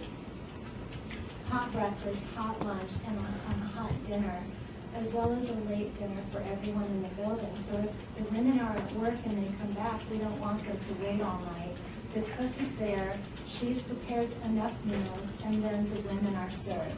The children as well, and we have menus that are approved by the state of Nevada to meet the nutritional needs of those that are fragile and frail and have been malnourished. So it's a completely nutritious meal. The other part of the proposal is to request assistance with our special events coordinator in our Children's Activity Center. Each day we have approximately 100 children that are staying at the Shade Tree. Some of them have witnessed their mother and father in a domestic violence circumstance. Other children came home from school to find out that that's no longer their home. Our job in the Children's Activity Center is to give them back their childhood. And so we have an employee whose job it is specifically to oversee that. Everything from playtime and bonding with mothers and newborn children, tutoring in the afternoon for the children when they come back from school, teen night so that the teens have that social interaction. We have youth that are with us without their parents, and so the 13 to up to their 18th birthday can come in, play, read, watch movies together, eat popcorn, do the same things that are going on in our homes after school in a safe environment. We also have artists come in to help the kids express themselves, learn music on keyboards and guitars, find their voice again after all the things that have happened to them are impacting their schoolwork, their health. Everything around them is impacted, and we want to make sure that they have the skills to cope and to move forward. So that's the way that the Children's Activity Center meets their needs. It's open 6 days a week for 12 hours a day. And we want to make sure that the staff is there, not just to open it up to free play. It's not like a gymnasium, it's very structured. We also are one of the only shelters that actually has a preschool through Title I at the Clark County School District. They come on site to make sure that our preschoolers are ready for kindergarten. They have the best opportunity to experience the greatest education in our public school system, completely prepared. It doesn't matter that that child was sheltered for the whole year before they start kindergarten. They're as ready as every other child in our community. And so that's what this proposal before you is about. I'm happy to answer any questions at this time. Thank you. Board members. Member McFadden? I notice on your three-year budget form, you have, on your revenue versus expenses, you constantly look like you're going in the red every year for several years. How do you handle that at the end of the year, or what do you do to cover those? Yes, we have operated at a deficit for now our third year in a row. We're blessed to have investments, and we've been drawing from those investments and expanding our grant writing and expanding our fundraising. We just came out of a 3-month period of time where we had a fundraiser every 4 days. So we're working very hard throughout the community, knowing that we're serving more people for a longer period of time than we ever forecasted. 2 years ago, our business plan did not look the way that it does right now. But we have to meet the need. The women and children are coming in the front door. We have to be prepared to meet the need. And so, yes, we've been operating at a deficit. And we have not shut down one aspect of our programming. Good job.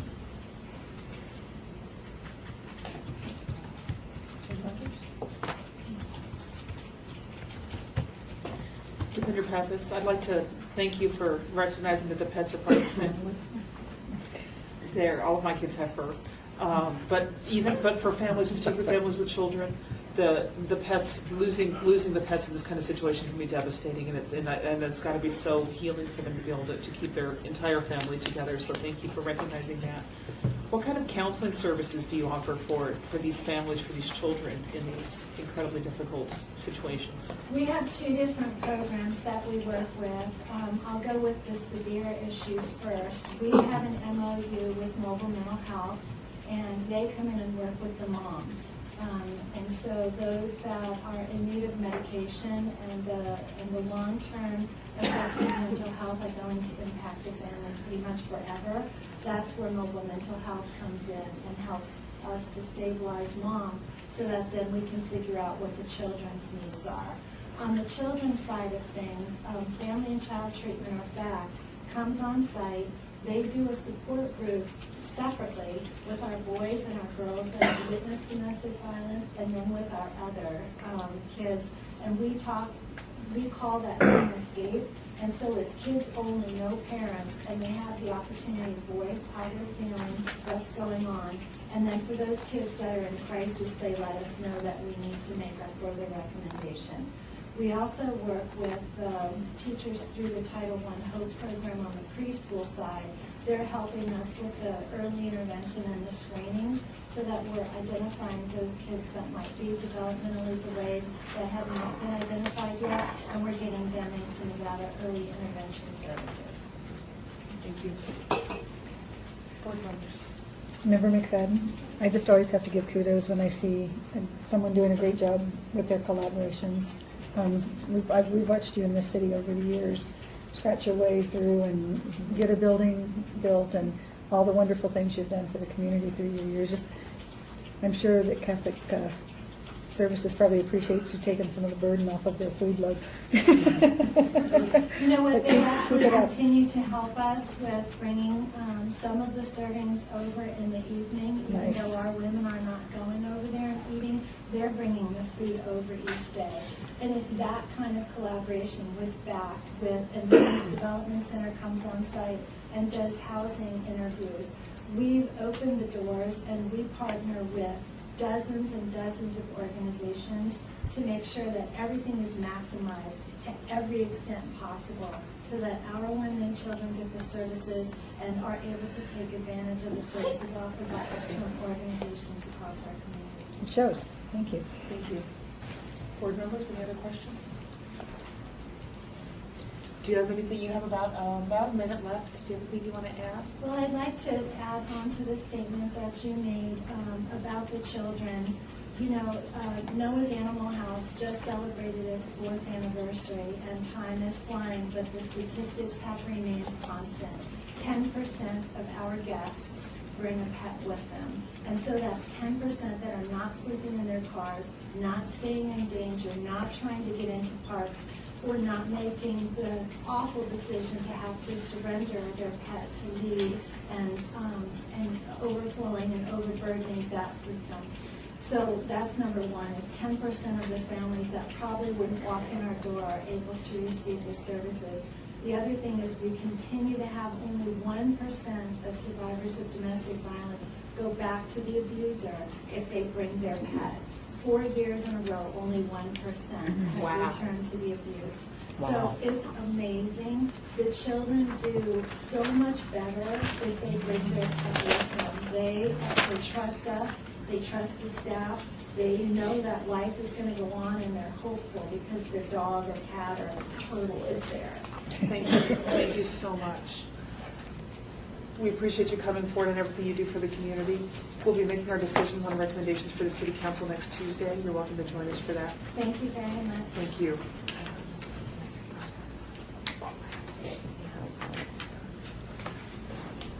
Next up is the United States Veterans Initiative to present supported services for veterans and families. Go ahead and have a seat. We'll be with you guys in just 1 second. Can I pass these around? Absolutely, just hand them down and we share. We play well together. Today. We're on our best behavior today. That's huge.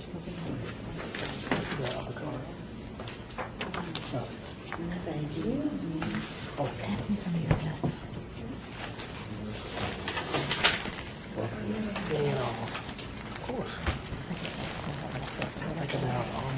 Candy sauce or like that. Give me a sprinkle. All right, board members, are we good to go? Thank you so much for joining us. 10 minutes for your presentation. Sean will let you know when your 5 minutes is up. And we'll do our Q&A.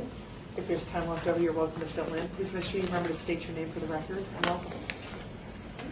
Well, thank you for having us and for this opportunity. My name is Jessica Rohat. I'm the Operations Manager at U.S. Vets Las Vegas.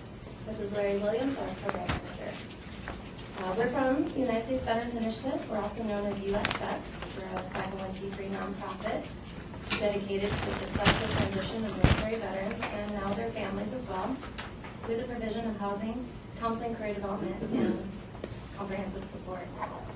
We serve homeless and at-risk male and female veterans of all ages, backgrounds, and eras, including veterans from the current conflict and recent conflicts in Afghanistan and Iraq, Myanmar, and Brazil. The purpose of this request is funding in the amount of $50,000 to provide homeless outreach and prevention to at least 60 low-income veteran households to obtain and maintain residential stability. The main components of this program are to assist veterans in achieving and maintaining self-sufficiency through starting with outreach, where we'll focus our efforts on veterans in need of prevention services and those with families. We currently operate an outreach team that visits shelters, desert camps, parks, city streets, and other places where homeless can be found.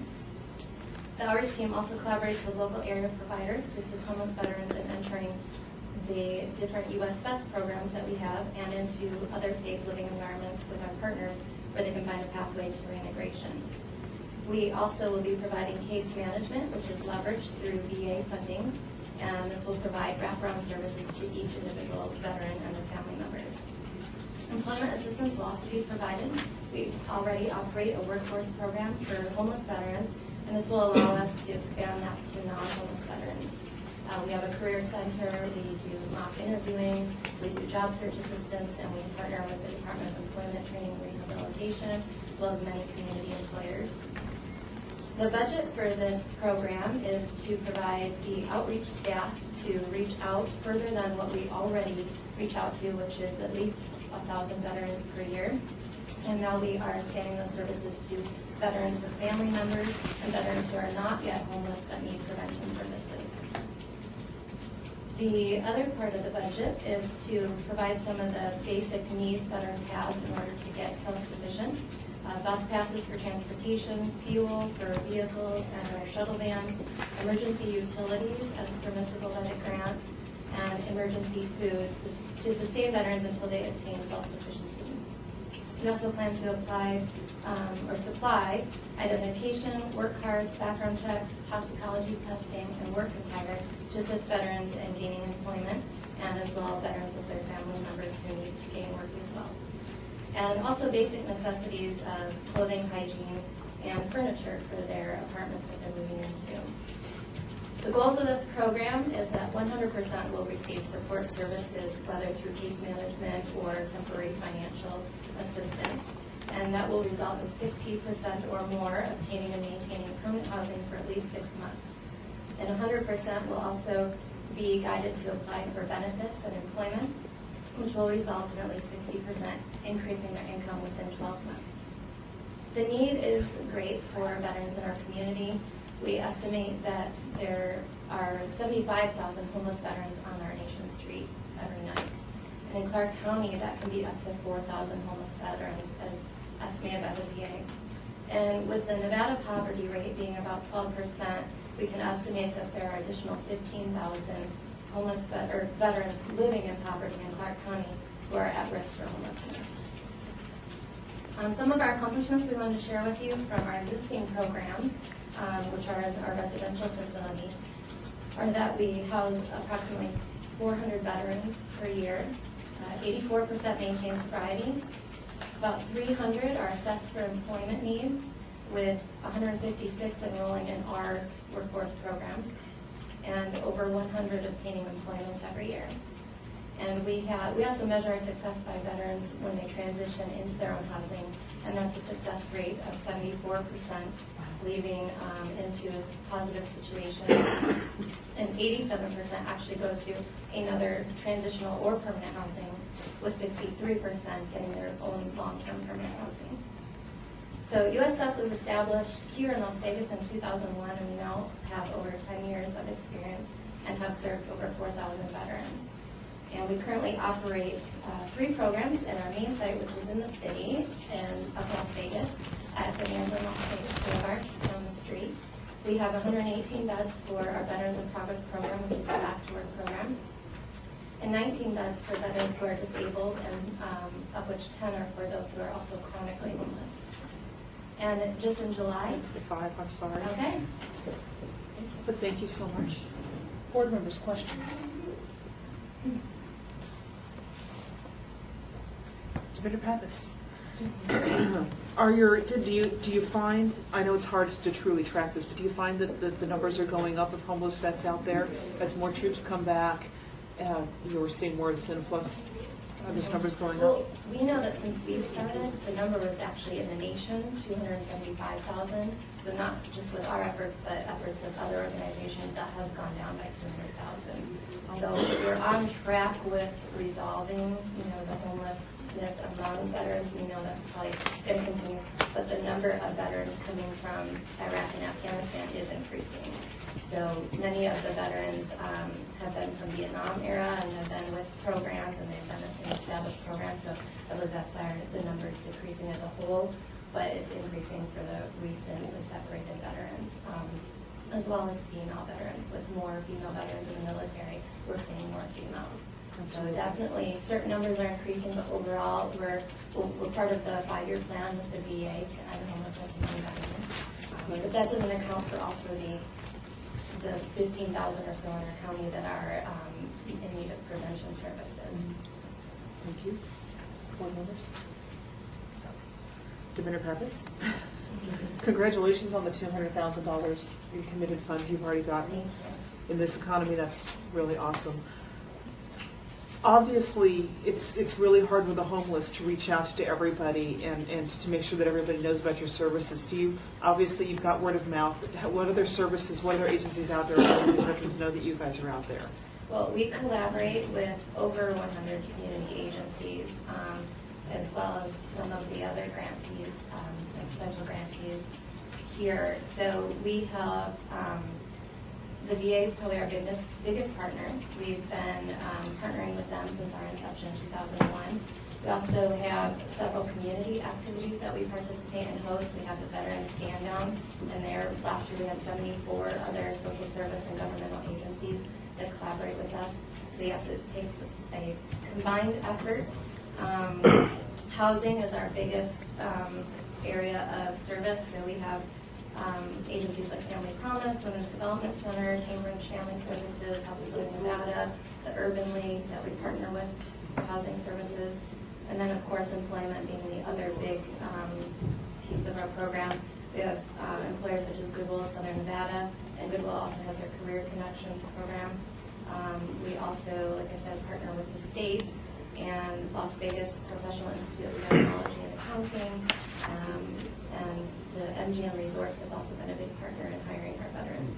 So pretty much for every service we provide, we try to partner with as many other agencies so we can not only keep services from being duplicated, but also work and have a continuum of care for the veterans. Wonderful.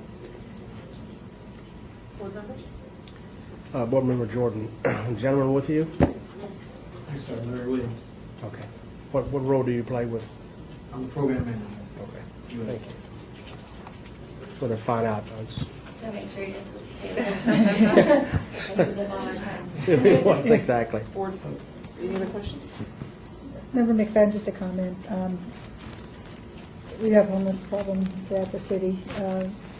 It's just nice to know that somebody was taking it upon themselves to help the forgotten. We always think of the guys that are in the war. Sometimes the war begins for some of them when they get home. So Yes. thanks for your service to the community. We're happy to be here for veterans. We know they served for us when we needed them, and we want to be here when they need us. So, Victor Pappas, how long do you track your clients once you've hopefully successfully gotten them out of homelessness and gotten them out there? How long do you track them after that process?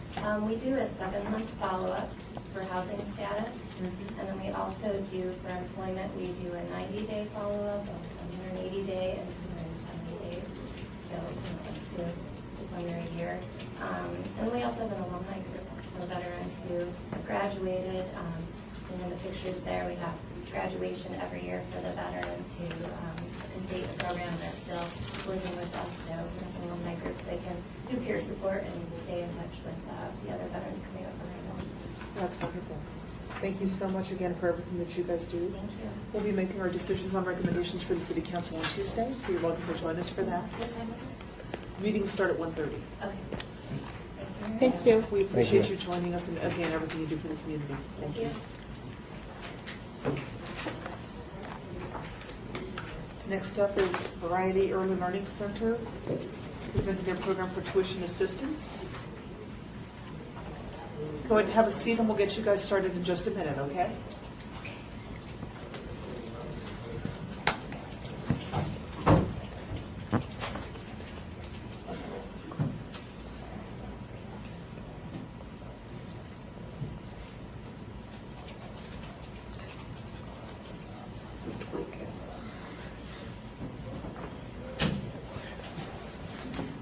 Board members, we're going to go. Welcome. Do a little spiel. You guys have 10 minutes. Just want to let you know when your first 5 minutes is up. We'll do our Q&A. If there's any time left at the end, you can fill in with your questions. And please remember to state your name for the record. Thank you so much for joining us today. Hi, I'm Libby Collins, Director of Variety Early Learning Center.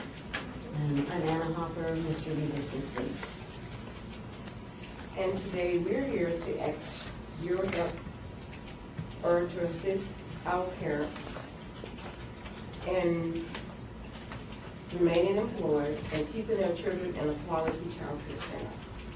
Our child care center has a history of 55 years of providing low-income, affordable feed to parents. We serve 135 children daily from age 2 months to 5 years. These children come from all areas of the town, and they come into our center, and today childcare is such a struggle for parents that I work the job, and sometimes I look at them and say, God, if I had a child, I don't even know if I could pay for my own child today with the cost. And we have some families that have more than 2 or 3 children when they come in, and it's really a struggle for them. And we offer we have infants, toddlers, and preschools. And these children are taught age-appropriate curriculum daily. They have reading, writing, math, science, and computer readiness. We do group and individual guidance with the children, and we also teach the children to help themselves by teaching them self-help skills. And I was listening to an article the other day on the news, and it was talking about the cost of child care, how much it costs parents to keep their children into a child care center, and this could cost parents to not work just to stay at home to watch their own children. So Anna's going to speak to you about how the program works at our center. Well, so you know, having children is one of the most important things that we've got. The next important thing is to provide for these children. For a parent to go in and have a job, most of our parents, I would say about 90% of our parents are between very low and extremely low guidelines. Now with that, these parents are wanting to work, they're out there, they're being a positive addition to our society. They want to continue to work. But if you get the stumbling block of having to provide child care for them, there's only a certain amount of funding that goes for Urban League. You can be over that guideline, you're out. Right now, Urban League isn't accepting any more applications. They're not renewing some of the parents' contracts. So you're running into a problem of wanting to continue to work, but not having the funds to pay for that child care center that charges you $100 a week, or maybe $150 a week. We try to bring our families in, and we work with them diligently. We try to give them at least a fee of $70 a week. We have parents that have 3 children. We offer $150 a week for 3 children. That is a lot for those parents at this time anyway, because they're only making $9, $10 an hour, whatever, and they're continuing to want to work. The best thing that we can do for these parents is give them the opportunity to have their children in a safe environment and have them go to work. Not being taken care of by the state, by the other system, but these parents want to continue to work. They want to have that integrity of providing for their children and paying a reasonable amount of money. That's the most important thing that I can tell you right now.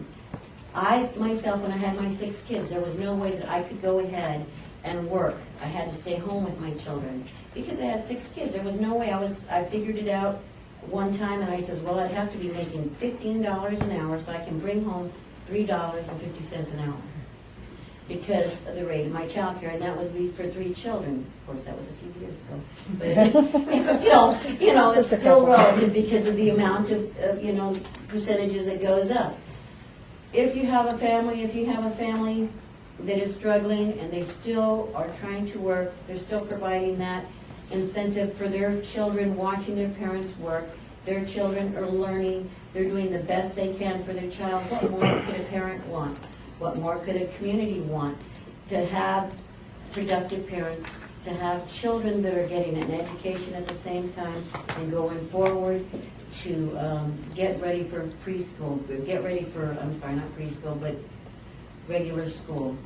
Right now we have the ALS PALS program, which is they call it a substance abuse program prevention. Board members, questions? Defender Pappas, one of the challenges that all of our clients have, everybody who comes here and asks for money, is having the need far outweighed by what you have able to provide.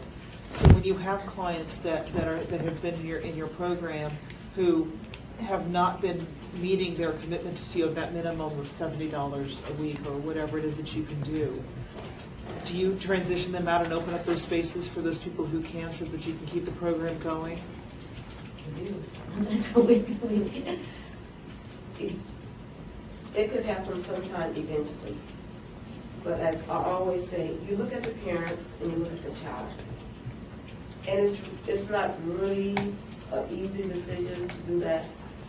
So we try to work with the parents to allow them the opportunity to try to bring that fee up to where it needs to be. But maybe a continuation, we are forced to do it. And we do, right now, our average free is about $78 a week. When we have a family that comes in and has 2 kids, we've got a couple of parents that pay $135 a week because we try and work with that parent. If at all possible, we always try and give them a lower fee. We always recommend them to go to, the Urban League. We get them to go to the TAPS program through United Way that is a tuition assistance program also. And we've got 35 children in that program and with Urban League as well. So, we're always directing them and having places for them to go. We have the East Valley Family Resource Center that comes into our center every Wednesday that gives our parents information on different ways, different resources that they can go to.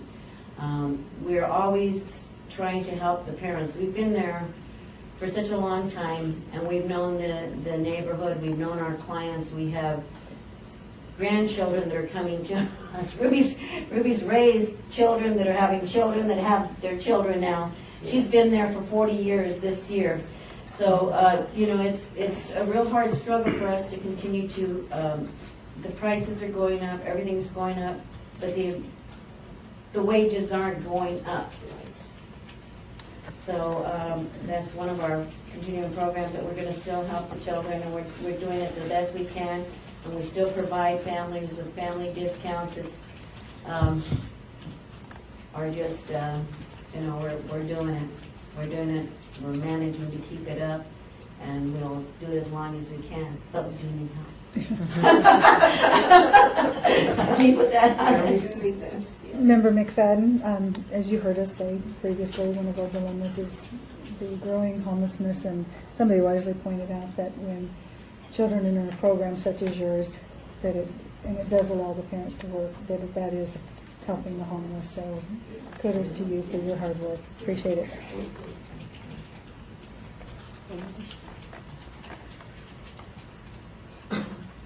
Member Aslam, in your application, you noted that you're a new program. Are you a new business? Well, we're not a new program. We've been there for. Two. Program. So this is a newer continuing program. Am I in the right place? Yep, you're. Okay, I just wanted to. I was a little confused. I knew they were going to tell you this. Well, I knew I'd seen you before, but I was. It's all right. I didn't know if this was a new program. I do have a. Oh, is it time? Real quick, Sean Bolster staff. The question in the application was to let you know if someone was coming back who had been funded the previous year. So that may have been a little confusing.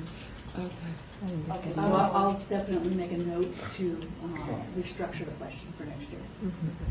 Thank you, staff. We have about less than a minute left for your question. Member McFadden, on your requested amount, one of the things we've had to do in the past is to modify what we give, every client. I'm not sure what we'll end up doing this year, but your amount is only $56,250. If you were to receive less than that, would you still be able to work with that and accomplish? Yes. Right. We just adjusted to the amount of children and the amount, because even with this amount of money that we asked for 20 children, we would still be giving a family discount of $13 or $14 added on to that to keep the 20 families on there. So if it was less than that, we would do the same thing and make that adjustment to where the families would still get, and we're still hoping to get that rate of $70 no matter how much it might be. Instead of 20, we might have gone to 15, but they will get. Thank you. Thank you guys so much for coming, for everything you do for the city. We'll be making our decisions on recommendations next Tuesday. We hope you join us. Thank you.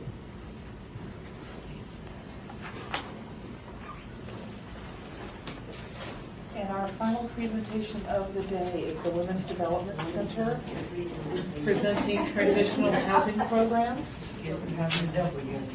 Here it is. Give us just 1 second to get set, and we'll be good to go for you. But what a way to end the day. Wellness Redemption. I'm sorry? Which one is it? Women's Development. Oh, women's, okay.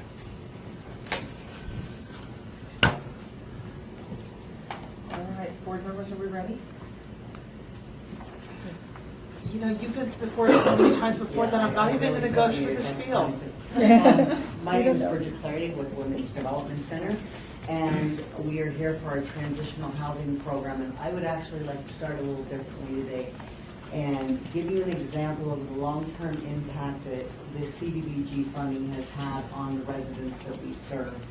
Now, before I start, this person's name is not Ellen. I've changed it so that I'm not identifying this young lady. She first came to our program homeless with a young daughter. She didn't have a lot of training in anything. We helped her. We provided her housing and services while she got her CNA license. During that time, she successfully secured employment and was able to maintain that. About 8 months, she even received a raise while she was in the program and after she had gotten her job. About 8 months after being on the job, she graduated from the transitional program and used our South Link program, which is a financial assistance program to move into permanent housing. She moved into a market rent apartment within the community. After 3 years as a renter, she began the process of purchasing her first home. She came back to us for home buyer education. She participated in that course and has been a successful homeowner for the last 5 years. Now, obviously, CDBG funding didn't take her all the way through, but what that funding has done has provided the support that we need for our transitional program that provides training, mentoring skills, life coaching skills. And I do want to backtrack and make sure that you all understand that our agency's been around for 21 years. We were really the first transitional housing program for women and children in the community.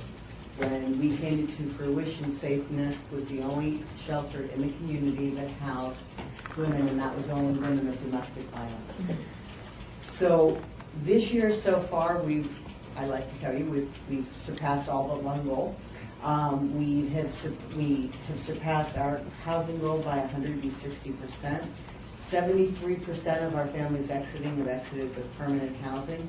94% have maintained or increased their income while they were in the program. I just finished tied up our annual report, and on average, our residents increased their income by $966 a month while in the program. Ellen's success was possible because of a number of different components within our program. We offer furnished housing to our residents that's complete with pots, pans, linens, food, hygiene supplies, everything they need to start their daily life. Housing counseling. It is critical for everyone, especially those that are homeless, because we all have a concept of where we would like to live, but we may not understand what is actually affordable to us and what it's going to provide us and our family with stability. Case management services. We do a very cursory job development because we don't want to recreate the services that are already provided out there. So if someone needs more than instruction on how to fill out an application or updating their resume, we would refer them out to Help Us Southern Nevada and Nevada Partners. Money management is extremely important. Safety planning for our victims of domestic violence. Life skills coaching.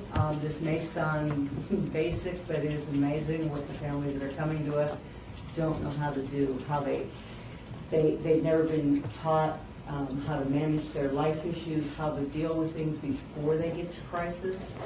So the life skills coaching is extremely important. We have support groups and workshops on site. Safe House comes out every other week and does groups free of charge to us and obviously to the residents.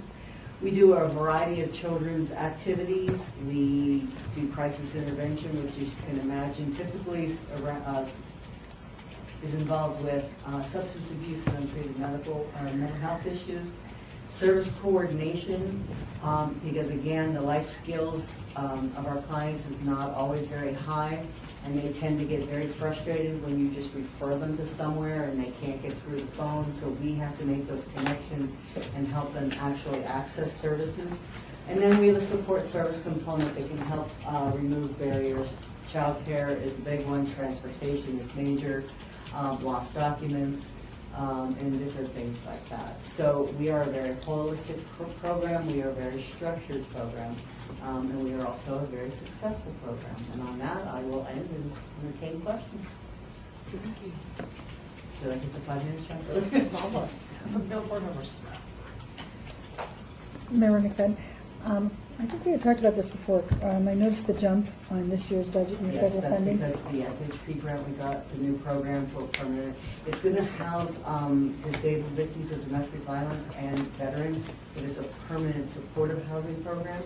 So it provides permanent housing with wraparound services. And that's what you're seeing is acquisition and rehab dollars. You're seeing the jump in the acquisition. You have to purchase the units. Okay, so you're going to be buying something with that funding? Yes. How much was the grant? Actually, it's 2 grants is what you're looking for. We got a $1,026,000 from SHP and $492,493 from home as matching funds. Probably 75% of that is acquisition and rehab. There is some program dollars inside. Defender Pappas, I want to commend you on your incredibly low cost per client, 68 cents. That's because we house people 24 hours a day, 7 days a week, 365 days a year, so the cost is driven down. That's incredible.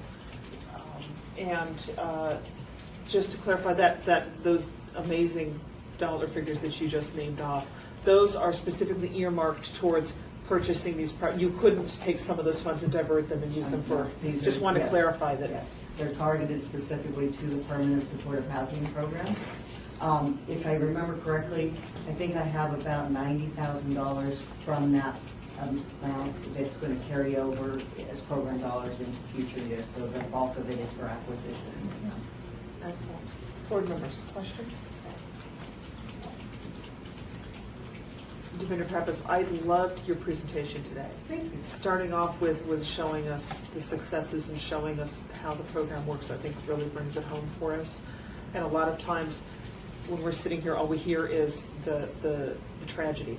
So it's nice to hear that kind of positive, and your success numbers are really impressive. Thank you for sharing those. You have like 3 minutes. Is there anything more you want to add on? And let you go. No, I mean, I've relayed everything. I don't think there's anything else that I need to drone on about. Board members? Well, Bridget, thank you very You're welcome. much, and I have a feeling we'll see you on Tuesday. I'll be there. Thank you I think so Phil will much. be there too. Thank you. Okay, then, well, that was our last presentation for the day and for the program. The last item on the agenda is our final open forum. Someone can come up and speak. Hi, Phil. Hi. Do we know you? Citizen participation, thank you so much. Good afternoon, I'm Philip with Catholic Charities of Southern Nevada. Just a couple things I wanted to say. First of all, I think I've sat along with you for more than 40 presentations, approximately 40 presentations. And again, I've said this over and over again, you are an incredible team, an incredible unit that has the patience to be able to sit in and listen. You've got some very tough decisions, and it breaks your heart because you have to make those decisions. And it is so difficult. But the one thing that you have done that I just want to recognize you for is you continue to really push the best practices, the collaboration, the partnerships, the sharing, the avoiding the duplication of services, and making sure that everyone knows the funds are very limited. And you are a small group, but you are a very powerful team. And I will tell you that in terms of seeing other organizations out there, there might be 40 or 50 people on these committees. but you, and they don't have as much input as all of you do. You squeezed every minute of your time, and you were there asking questions. You were there very involved. And I think that as making these decisions for the city of Las Vegas, you represent the city so well, and you should be commended for that. And I think it's just, I'm very proud to sit back and listen to what you say. And I also have to give kudos to Sean Bolster, because I want to be able to recognize her, because she is the glue, basically, that keeps all of us together in terms of the organizations. You're here.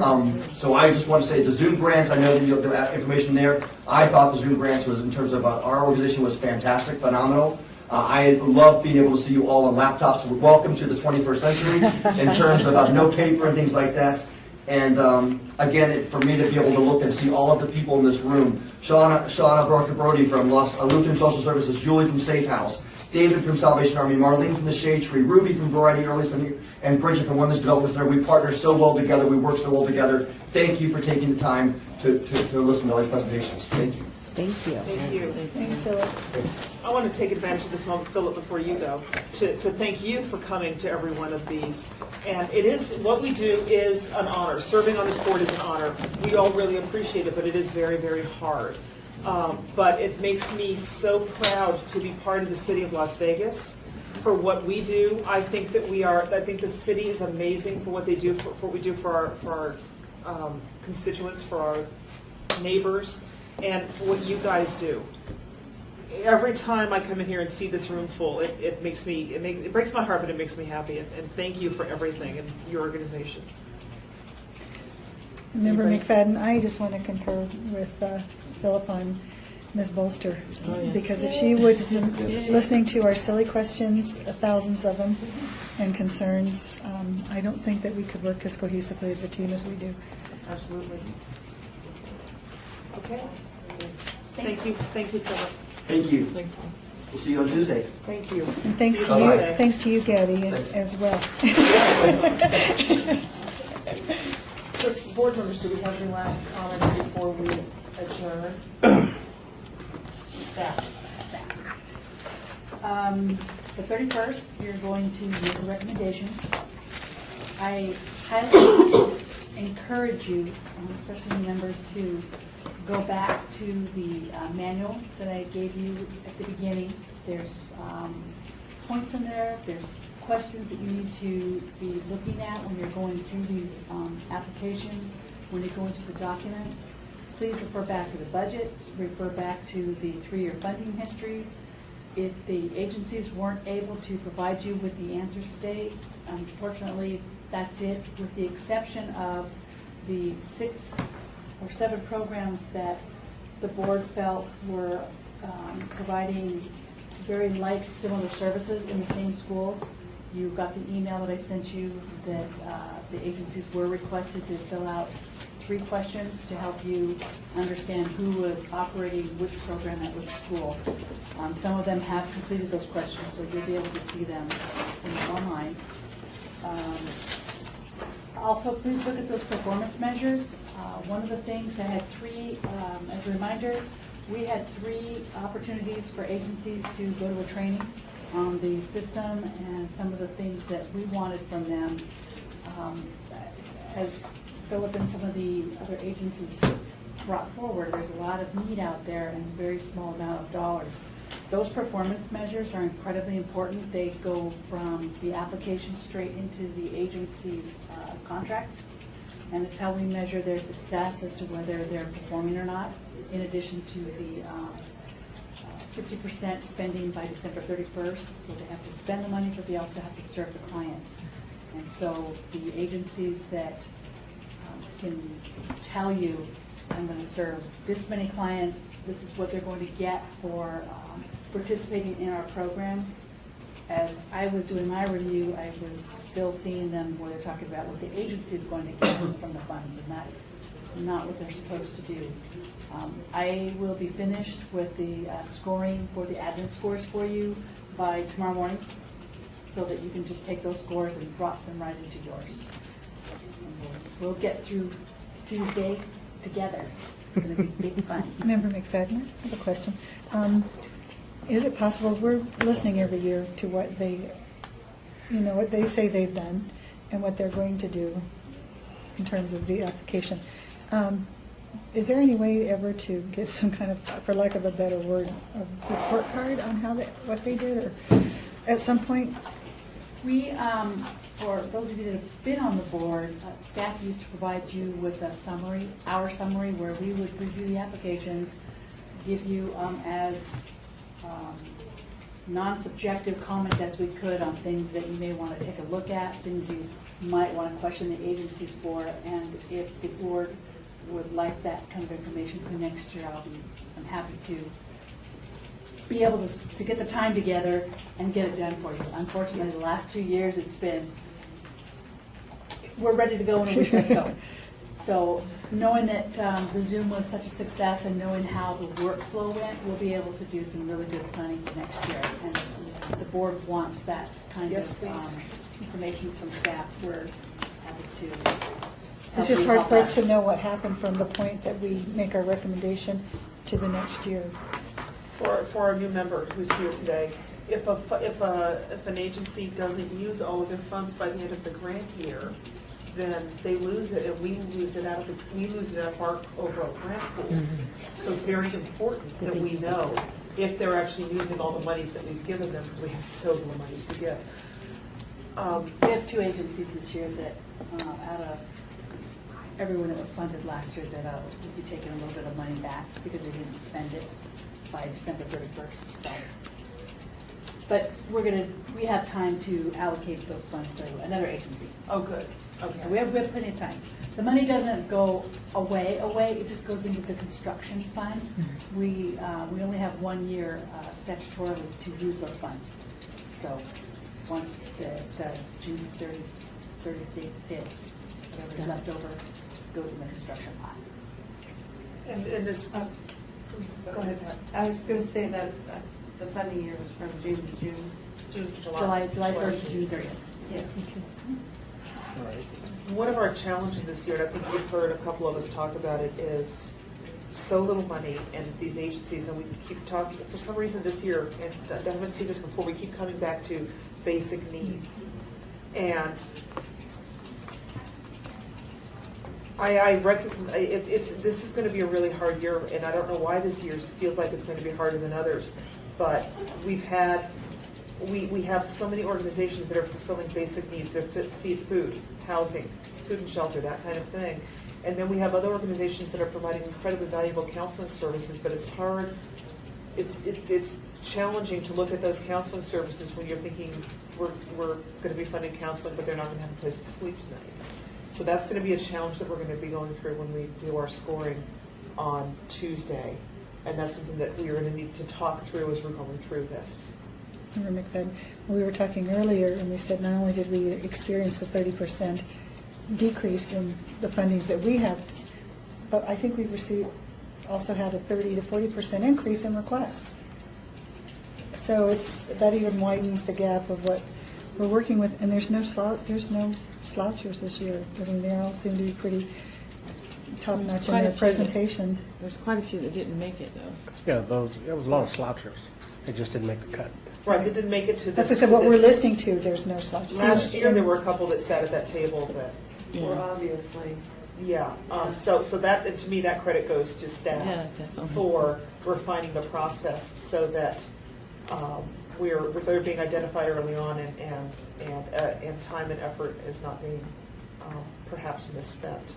So thank you, staff. I will share with you as staff that I was very nervous about going online and opening it up to anybody who heard about our free money. So we started out with 75 agencies and programs, because some agencies have multiple programs.